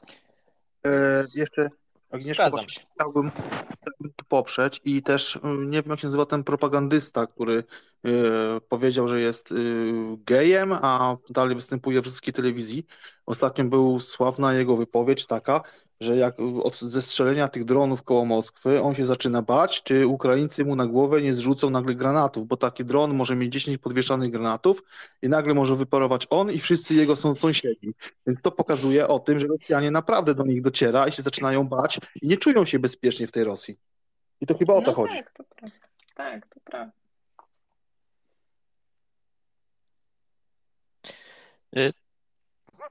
Znaczy ja się zgadzam zarówno z Dionizem, jak i z panią profesor.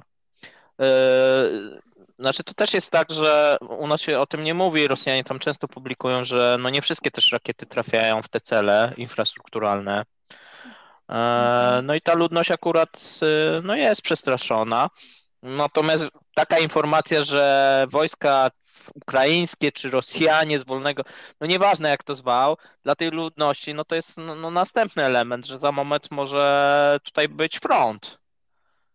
Wiesz, oni mogą różnie to postrzegać i wcale akurat ta informacja o tym, że nawet Rosjanie, że porwali jakieś dzieci, czy cokolwiek robi, no to na tą ludność miejscową no nie działa dobrze, tak? Oczywiście oni mogą próbować się jakoś konfrontować z tym, no, natomiast no, taka pierwsza reakcja, no to jest strach, No wydaje mi dobra, się. no to Putin się dzisiaj zapienił, nie? Były informacje. Co sądzicie, co zrobi w takiej kwestii? Nic. No to świetnie. Moim zdaniem myślał przez 0,002 sekundy, czy wypowie wojnę Ukrainie. Znaczy, w przypadku Putina myślę, że jest tak, że on bardzo, i to jest też ciekawe, on bardzo dużo podejmuje decyzji spóźnionych. Z jednej strony gra bardzo ostro, natomiast sporo, tak jak na przykład o dewaluacji, jest w którymś momencie nastąpi ta decyzja, uważam, że spóźniona. Taka sama decyzja była o mobilizacji, taka sama była o wysłaniu w którymś momencie wojsk. Nawet o rozpoczęcie wojny też się opóźniało. On jakiś ma problem, wydaje mi się, z opóźnianiem tych decyzji albo z podejmowaniem. Bo bardzo często ta decyzja już jest, wszyscy czekają i ona się potrafi opóźnić o 2-3 tygodnie. No wiesz, Paweł, jak to się mówi w korporacji, jak masz wysłać maila, to przemyśl to 5 razy i dopiero wyślij na drugi dzień. Możliwe, że to z tego wynika, a możliwe, że no to jest jakaś jego, wiesz, że może też na coś jeszcze liczył, wiesz, nie wiem. Natomiast zauważcie, ta mobilizacja, no jakby się odbyła w maju, to byśmy mieli inną sytuację. Jeżeli dewaluacja by się odbyła, tak jak mówię, na jesieni, byśmy mieli inną sytuację. No z każdą tą decyzją to wszystko jest jak gdyby opóźnione. Tak samo na przykład to przestawienie się nadal jest słabe, natomiast przestawienie się na tą wojenną produkcję też się odbyło zbyt późno. To wszystko jest jak gdyby opóźnione. Już jest pod wpływem takiego, że on to musi zrobić, bo jak tego nie zrobi, to nie wiem.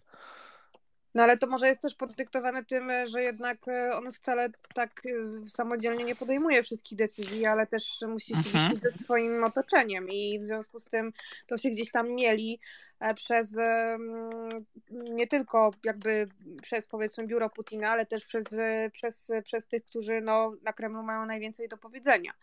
Albo też, jak niektórzy twierdzą, Putin wcale nie ma pełnego obrazu tego, co dzieje się na froncie, czy co dzieje się w Rosji. No w takich reżimach właściwie nigdy nie wiadomo. Pamiętam, że chyba to ostatnio, nie wiem, chyba Scholz mówił, że jak z nim ostatnio rozmawiał, to mówił Putinowi, opowiadał generalnie Putinowi, co się dzieje na froncie i w ogóle, co się dzieje na świecie, bo wcale nie miał pewności, że Putin sobie zdaje z tego sprawę. Nie wiem, czy to nie był Macron.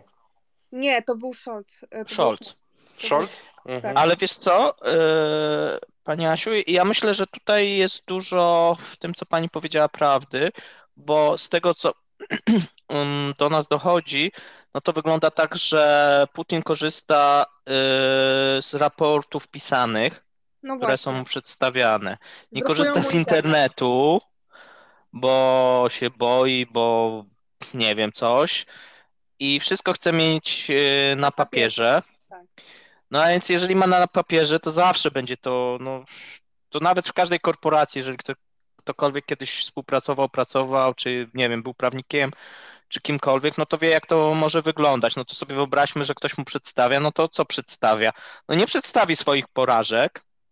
No tak, to jest wszystko obrobione w odpowiedni sposób. Tak, a więc to gdzieś do niego dociera dopiero z opóźnieniem i wydaje się to, co pani mówi, no to ma dużo sensu, bo to widać to, co on robił ostatnio, jeżeli chodzi o te samoloty i statki, tą jego irytację na temat, że on tam rozmawiał z jakimiś dyrektorami, bo on też dużo stawia na takie rozmowy z ludźmi, nie? Tak przynajmniej się wydaje. Chociaż niby żyje w tym bunkrze i tak dalej. No i że on rozmawiał i że go ci ministrowie, no tam się wściekł, że ci ministrowie go okłamują. No bo właśnie Więc to... generalnie ten reżim, tego typu reżimy polegają na jednym wielkim kłamstwie. To nie jest tak, że Putin jest szczery wobec swoich ludzi, a jego ludzie są szczerzy wobec niego, prawda? No właśnie.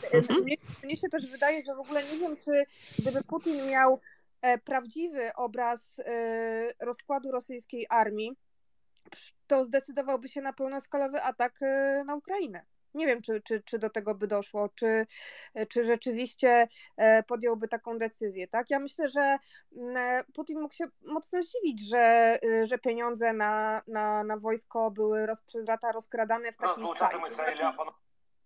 To znaczy, na pewno wiedział, że były rozkradane, no bo generalnie tutaj tego typu reżimy też polegają na tym, że wszyscy są skorumpowani, ale nie wiem, czy miał generalnie pojęcie, jaka to jest skala tego, no. Bo jak przyszło co do czego, okazało się, że no to jakby taka trochę armia z demobilu. Co do tego, co my mówiliśmy, to mam teraz informację, że są wybuchy w miejscowości Kołomna, około 100 km od Moskwy. A to było, to ja publikowałem. To tam z tym dronem. Chyba że następne. To nie wiem. Jest pytanie, na co jeszcze można nałożyć sankcje w Rosji? No ja zawsze proponowałem na wszystko i zrobić tak zwaną białą listę. No na teraz na przesył ropy ropociągami, bo na to cały czas nie sankcji i na produkty ropopochodne. Tak, tylko że tam jest, na produkty to mamy sankcje, nie mamy embargo. Natomiast jeżeli chodzi o ropociągi, no to mamy bardzo prostą sytuację, że sankcje na ropociągi uderzyłyby w 3 kraje, czyli głównie w 4, przepraszam. Węgry, w Czechy, Słowację i Austrię. Albo jesteśmy zasadniczy, albo dalej płacimy za tą wojnę. Tak, i zarówno Węgry, jak i Austria, można powiedzieć, są bardzo wstrzemięźliwi, jeżeli chodzi o wspieranie tutaj Ukrainy i jakieś... Znaczy nie trudno sobie... Wstrzemięźliwi, to po prostu są onuce zwykłe, no. No dobrze, no chciałem być delikatny.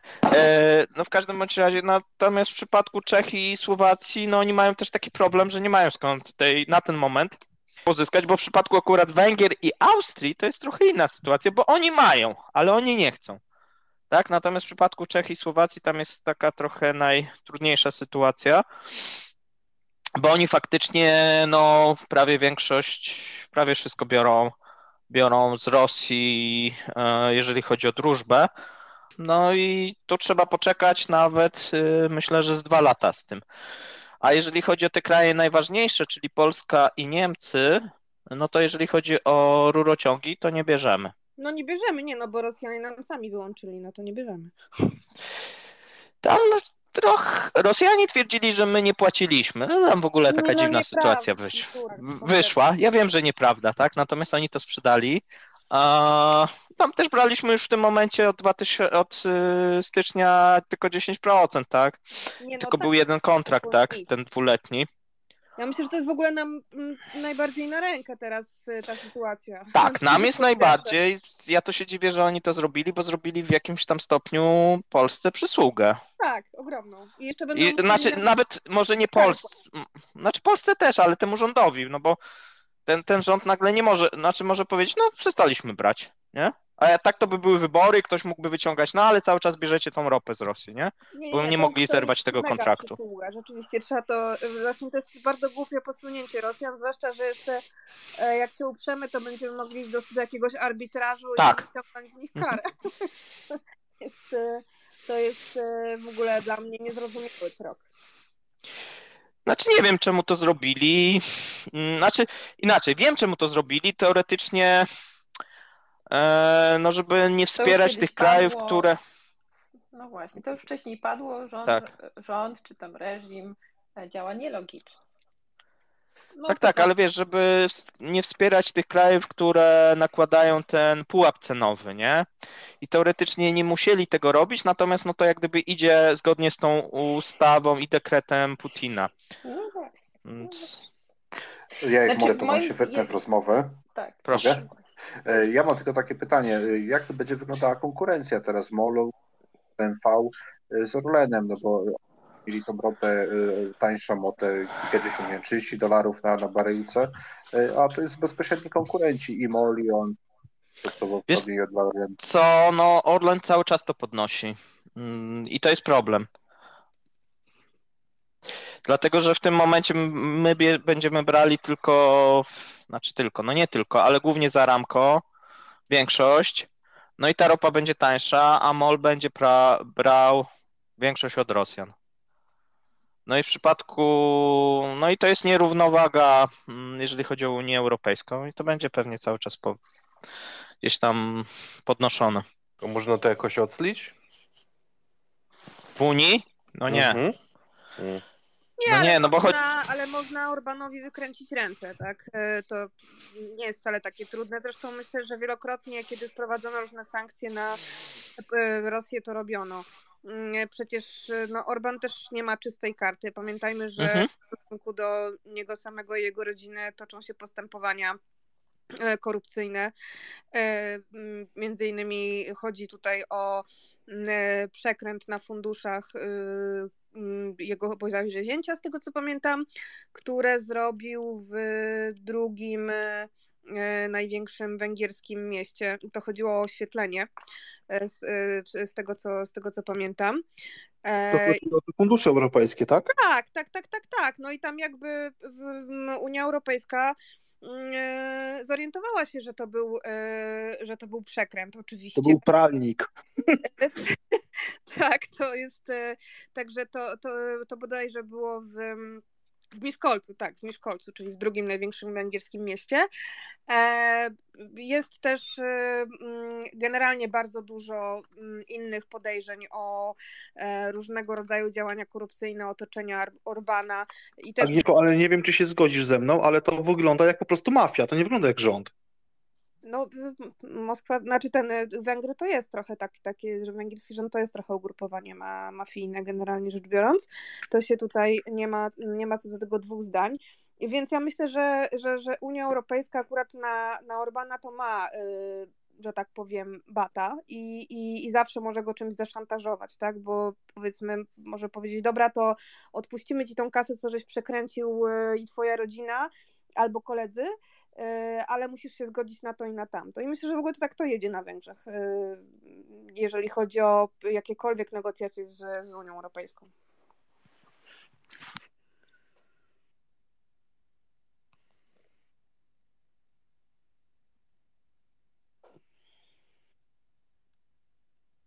Ale Paweł, ja mam pytanie co do ciebie. Czy to są naprawdę aż takie ilości tej ropy na Węgry, żeby to mogło zachwiać tym rynkiem albo mieć wpływ na ten rynek?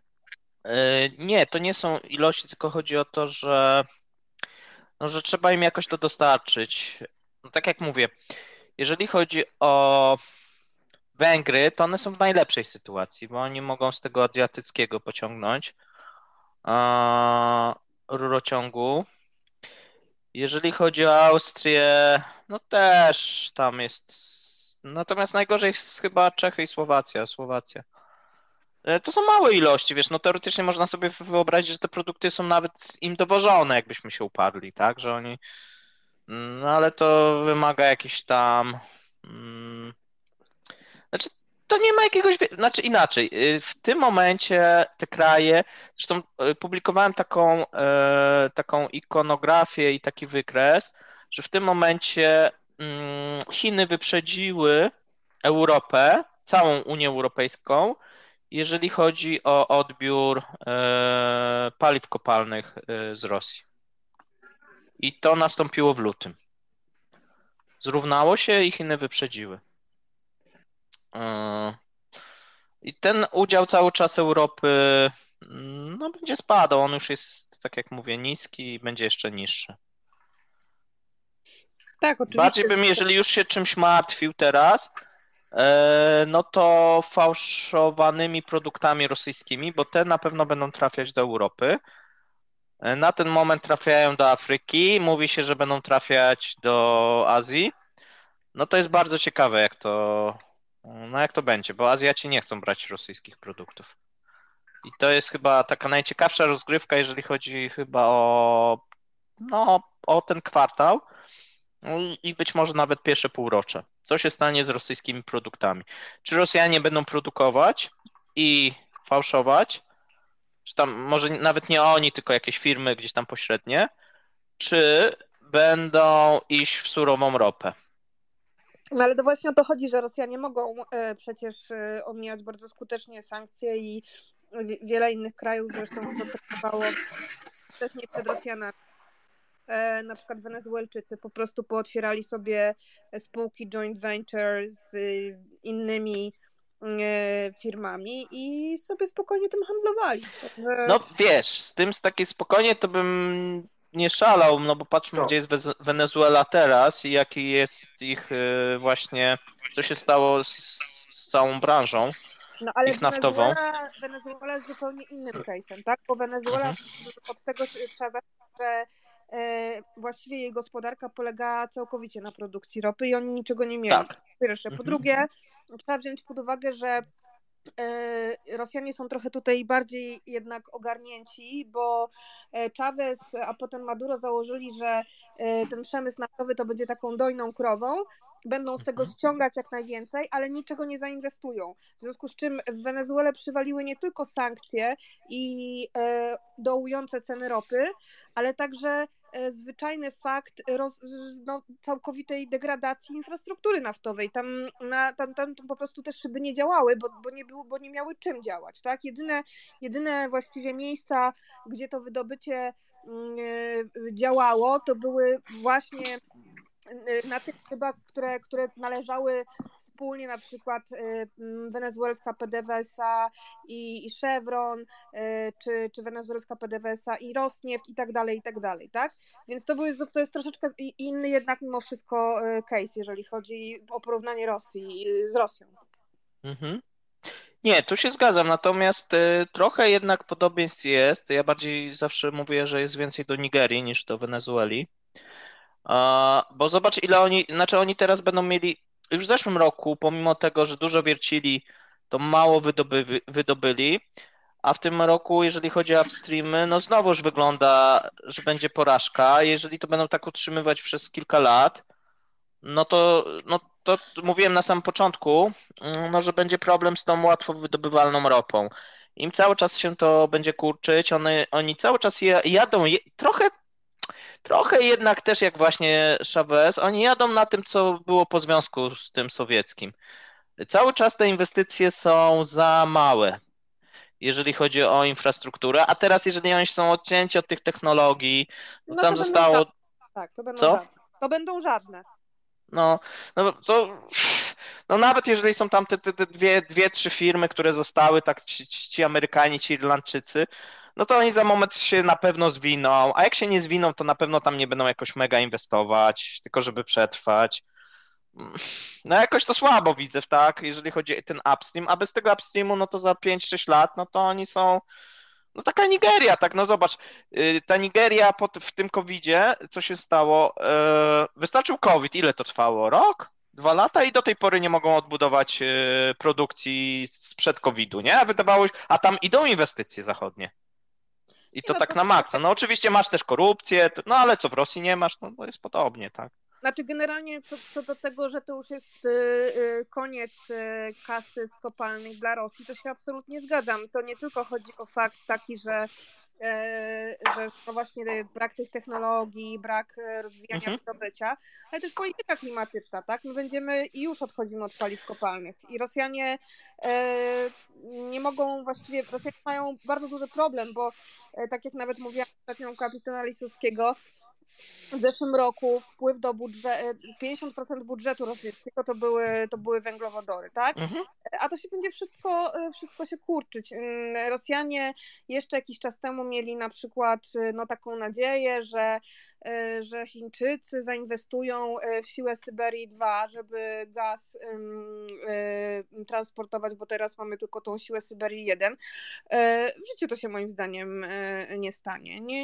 Nie dojdzie do czegoś takiego. Chińczycy również odchodzą od paliw kopalnych. Oczywiście wiemy, że tam otwierają inwestują w nowe węglówki i tak dalej, ale jakby summa summarum mają oczywiście najwięcej emitują per capita w tym momencie, ale też i najwięcej mają zbudowanych i budują mocy odnawialnych, tak? Także ja bym powiedziała, że nawet ta wojna przyspieszy tylko i wyłącznie upadek rosyjskiego przemysłu energetycznego, co jest jakby dla nas bardzo dobrą wiadomością, bo właściwie to Putin mógł zbudować swój reżim głównie, że dzięki temu, że był taką stacją benzynową dla Europy, jak ja to też nazywam. Znaczy, wiesz co, no tutaj jest pełna zgoda, natomiast odnośnie tej siły Syberii i w ogóle Chin, to trochę, znaczy zgoda, ale zobacz, co Chińczycy zrobili. Z Katarem podpisali na 30 lat dostawy na LNG. I to jest już drugi kontrakt, bo jeden w listopadzie poszedł, a teraz poszedł następny w lutym. I wystawili i zarówno Gazprom i Nowatek, bo oni tam próbowali też coś działać. No i to pokazuje też, to jest taki następny case, że Chińczycy mocno cały czas stawiają na tą dywersyfikację. Z jednej strony chcą te tanie surowce, natomiast nie chcą żadnych w tym momencie inwestycji robić, dopóki moim zdaniem jakiś nie będzie stabilniejszy rząd w Rosji. A jeżeli już, to się mówi, że oni zrobią, ale nie przez Mongolię i nie tylko przez Kazachstan. Bo Kazachstan jak gdyby się zwrócił z pomysłem do Rosji i do Chin, no i jest duża szansa, że oni zrobią to. Czyli to nie będzie siła Syberii, tylko się tam będzie inaczej może nazywać. Zresztą z jedynką też jest problem. Oni mieli tam 38 miliardów tłoczyć, a nie mogą 15 wyciągnąć, tak? Dokładnie. No. Ale z tego, co czytałam, to właśnie Chińczycy mają takie podejście, że dobra, kupimy od was ten gaz, ale to wy musicie zbudować rurę, nie? To jest... Tak. Mhm. To jest... No, a zobacz, ile pochłonęła ta jedynka, tak? Bo to też jest, o tym się nie tak. mówi. Tam chyba 70 czy 80 miliardów poszło, tak? Tak, i o wiele więcej niż na początku tej inwestycji planowano notabene. I to jest, a teraz w ogóle, no nie wiem, jak Rosja miałaby to sobie zacząć budować, skoro, no właśnie, sankcje, tak? Przede wszystkim w ogóle to są takie trochę... Kapitał, technologie, no. No właśnie, to są takie bajki o żelaznym wilku, że nie wiem, nagle się przestawi na LNG, czy zbuduje jakieś rury. No nie zbuduje, bo do tego właśnie trzeba technologii, a póki co to właściwie nie radzą sobie za wiele prostszymi rzeczami ze względu na sankcje. Ja myślę, że w ogóle też, jeżeli pytaliśmy na co nałożyć sankcje, to już tak na maksa, na wszelkie technologie, na jakie jeszcze nie nałożyliśmy, bo to Rosjan po prostu ugotuje. Tak, i o tym właściwie od pół roku piszemy z Pawłem. I na początku ludzie tak dziwnie patrzyli, że Rosja, jak to, te sankcje nie działają i tak dalej. Oj, działają. No działają oczywiście. Nawet dzisiaj, słuchajcie, czytałam, chyba nawet tekst taki krótki popełniłam, było takie forum na Syberii ekonomiczne, no i nawet tam oligarcha Oleg Deripaska, jeden z takich najbogatszych Rosjan i najbardziej, i cały czas mimo wszystko w łaskach Kremla, powiedział wprost, że w 2024 roku w budżecie rosyjskim po prostu nie będzie kasy. O ile, jak to podkreślił... Czytałem ten artykuł.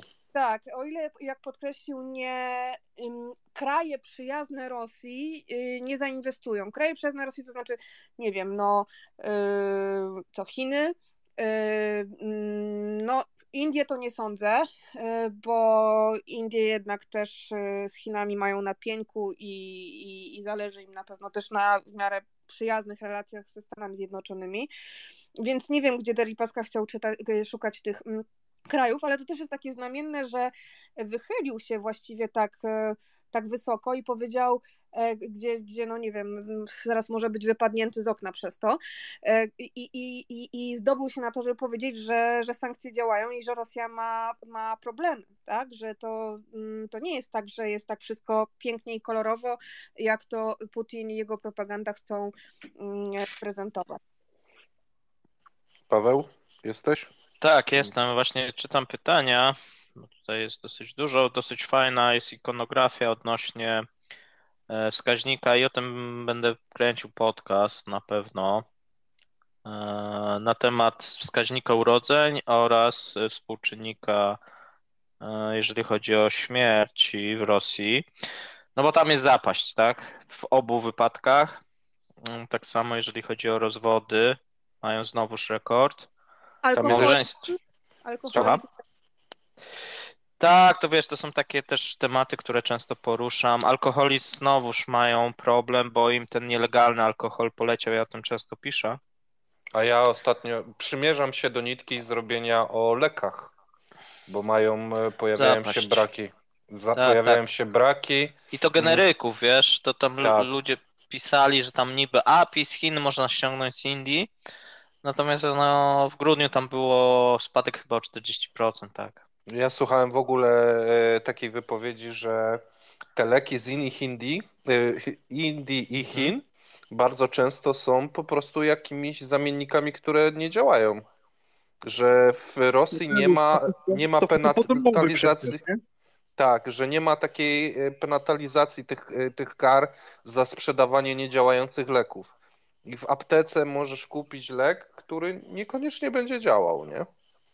Jeżeli jest, bo pojawiają się problemy z takimi podstawowymi lekami jak insulina na przykład, nie?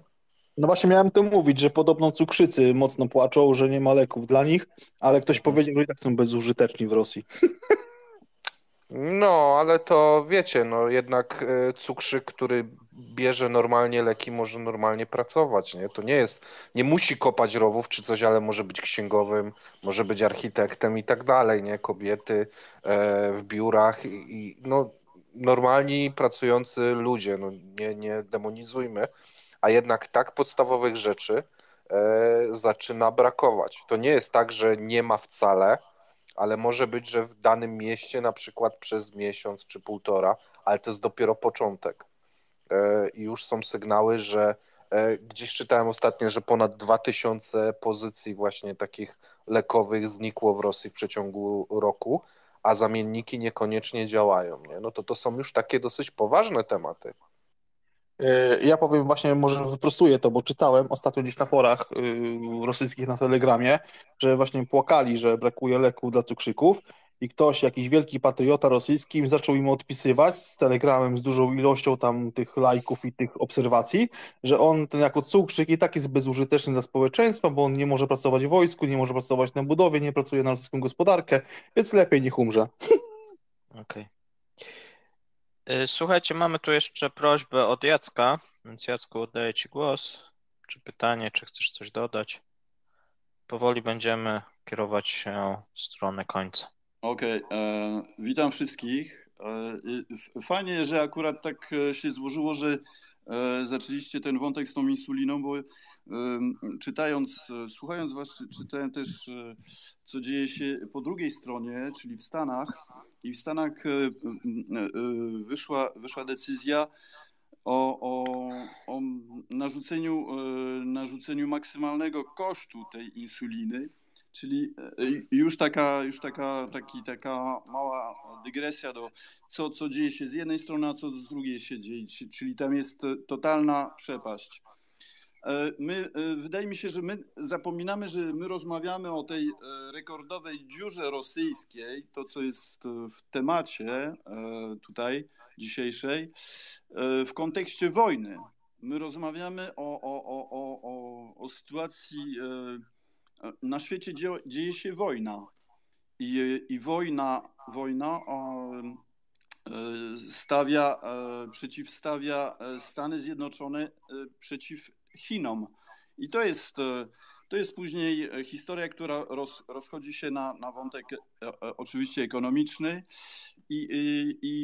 ja z mojej strony widzę to raczej, tutaj była rozmowa, czy Chiny mają jakiś interes w tym, żeby Rosja upadła, żeby się rozpadła i tak dalej.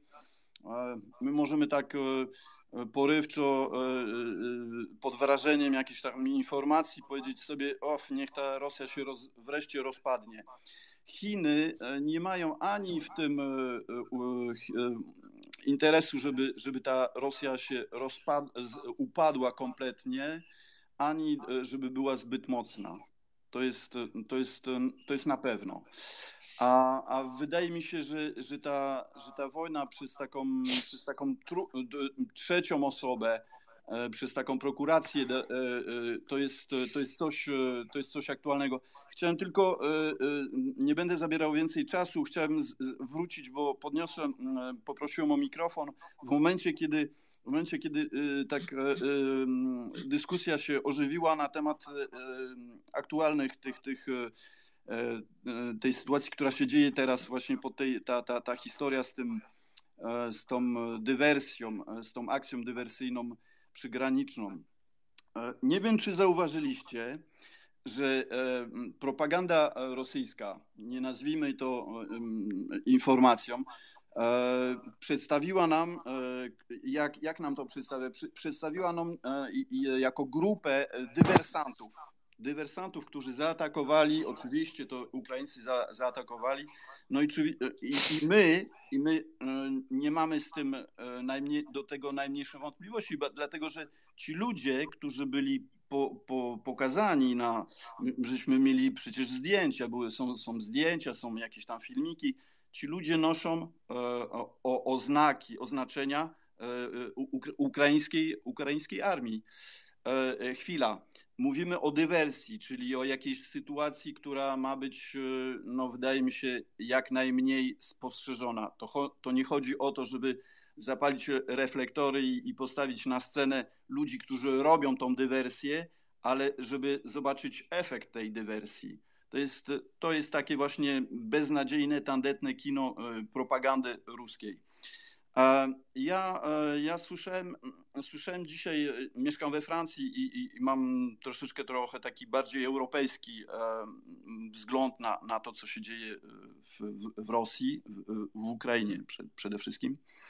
To jest to, że słyszałem taką wypowiedź, która do mnie trafiła, że ludzie są tak przygnębieni przy tej strefie przygranicznej. Tu była mowa, ktoś mówił o tym, że ci ludzie nie mogą już, że atakują też pośrednio, nie atakują bezpośrednio Putina, no bo kto się wychyli, obcinamy, co wystaje. To jest normalne, ludzie są zastraszeni i ta kultura tego KGB mafijna jest wszechobecna i ona jest tak wryta w ADN Rosji, że ta ludność no, działa już odruchowo w ten sposób. Wydaje mi się, że to może być oznaka ludzi, którzy no, biorą broń i widzą, co się dzieje, że Rosja słabnie i że to jest moment, gdzie można obronić się samemu, czyli stanąć po właściwej stronie. Dziękuję. Dzięki. Pani profesor, pani Agnieszko, zgłaszała się pani. Oddaję głos. Tak. Ja tutaj chciałam się zgłosić przede wszystkim, że będę musiała uciekać już niedługo, ale rozumiem, że kończymy za chwilę. Bo bardzo chciałam podziękować za zaproszenie i zgodzić się tutaj z panem Jackiem odnośnie też tej tezy, że Chiny nie są zainteresowane rozpadem Federacji Rosyjskiej, bo też czasem w polskiej przestrzeni, nie wiem, twitterowej słyszę taką tezę, że Chiny są zainteresowane tym, żeby Rosja się rozpadła i żeby tam, nie wiem, zasilić, zająć Syberię i zamieszkać tam swoimi licznymi Chińczykami i zająć te tereny. Wręcz przeciwnie, mają traumę z rozpadu ZSRR i to też wynika z doświadczeń, albo inaczej, tego, żeby nie rozpadł się, tak jak Związek Radziecki kiedyś się rozpadł, żeby nie rozpadła się Federacja Rosyjska, i też bardzo mocno dążą do tego, żeby w ogóle nie rozpadło się nic, albo w ogóle przeciwstawiają się z wszelkim separatyzmom w Chinach i obawiają się po pierwsze działań oddolnych, wszelkich rewolucji i działań separatystycznych w sąsiedztwie. Stąd też chciałabym, żeby to też wybrzmiało, jeżeli mówimy już o tym osłabianiu Rosji, rządu Rosji czy cokolwiek, to żeby tutaj to też podkreślić, że owszem, wasalizacja tak, ale nie perspektywa rozpadu Federacji Rosyjskiej, więc tutaj pełnie się zgadzam. Ale chyba jeżeli kończymy, to okej. Natomiast bardzo dziękuję za zaproszenie. To chyba mój pierwszy pokój na Twitterze, Dziękujemy. więc dziękuję serdecznie za zaproszenie. Dziękujemy. Dziękujemy. To jeszcze Dionizy i słuchajcie, kończymy, bo mi zaraz bateria padnie też. Znaczy ja chciałem powiedzieć jedną rzecz, że tutaj dużo rzeczy co do Rosji i opinii Rosji bierzemy przez pryzmat jakiejś tam europejskiej kultury, no i Rosja nie jest europejską kulturą tak naprawdę. Jest taki fajny cykl na YouTubie, który polecam serdecznie, Autostopem przez Kołymę, to jest młody chłopak, student, który przejeżdżał Rosję od granicy z Polską, poprzez całą Rosję przejechał autostopem aż po tam Półwysep Kamczacki, z tego co się orientuję, przez całą Rosję przejechał, przez Syberię. Kilka razy. Tak. Teraz mieszka Spotyka w różnych Kambodży ludzi. czy w Wietnamie, tak. Tak, no i spotyka różnych ludzi właśnie w tej Rosji i sobie zobaczcie kilka odcinków, polecam wam, wtedy jeszcze nie było wojny i zobaczcie jak ten naród jest po prostu odrealniony, to jest zupełnie co innego, nie mierzmy Rosji naszymi miarami i nie przykładajmy naszych miar do narodu rosyjskiego. Dzięki. Dobra, to ja też się pożegnam z mojej strony, dzięki wszystkim za odwiedziny na pokoju i do następnego. Ja również się żegnam, mój głos dzisiaj nie domagał, ale bardzo miło było was słyszeć. Dziękuję ci, Asiu, że udało ci się do nas jednak dołączyć. Pozdrawiam, cześć. Dzięki, pozdrawiamy. Bardzo miło też i też się cieszę, że się udało. Super. Dzięki, słuchajcie, dziękuję wszystkim mówcom, wszystkim gościom i wszystkim słuchaczom i słyszymy się za tydzień. Miłej nocy, trzymajcie się. Hej.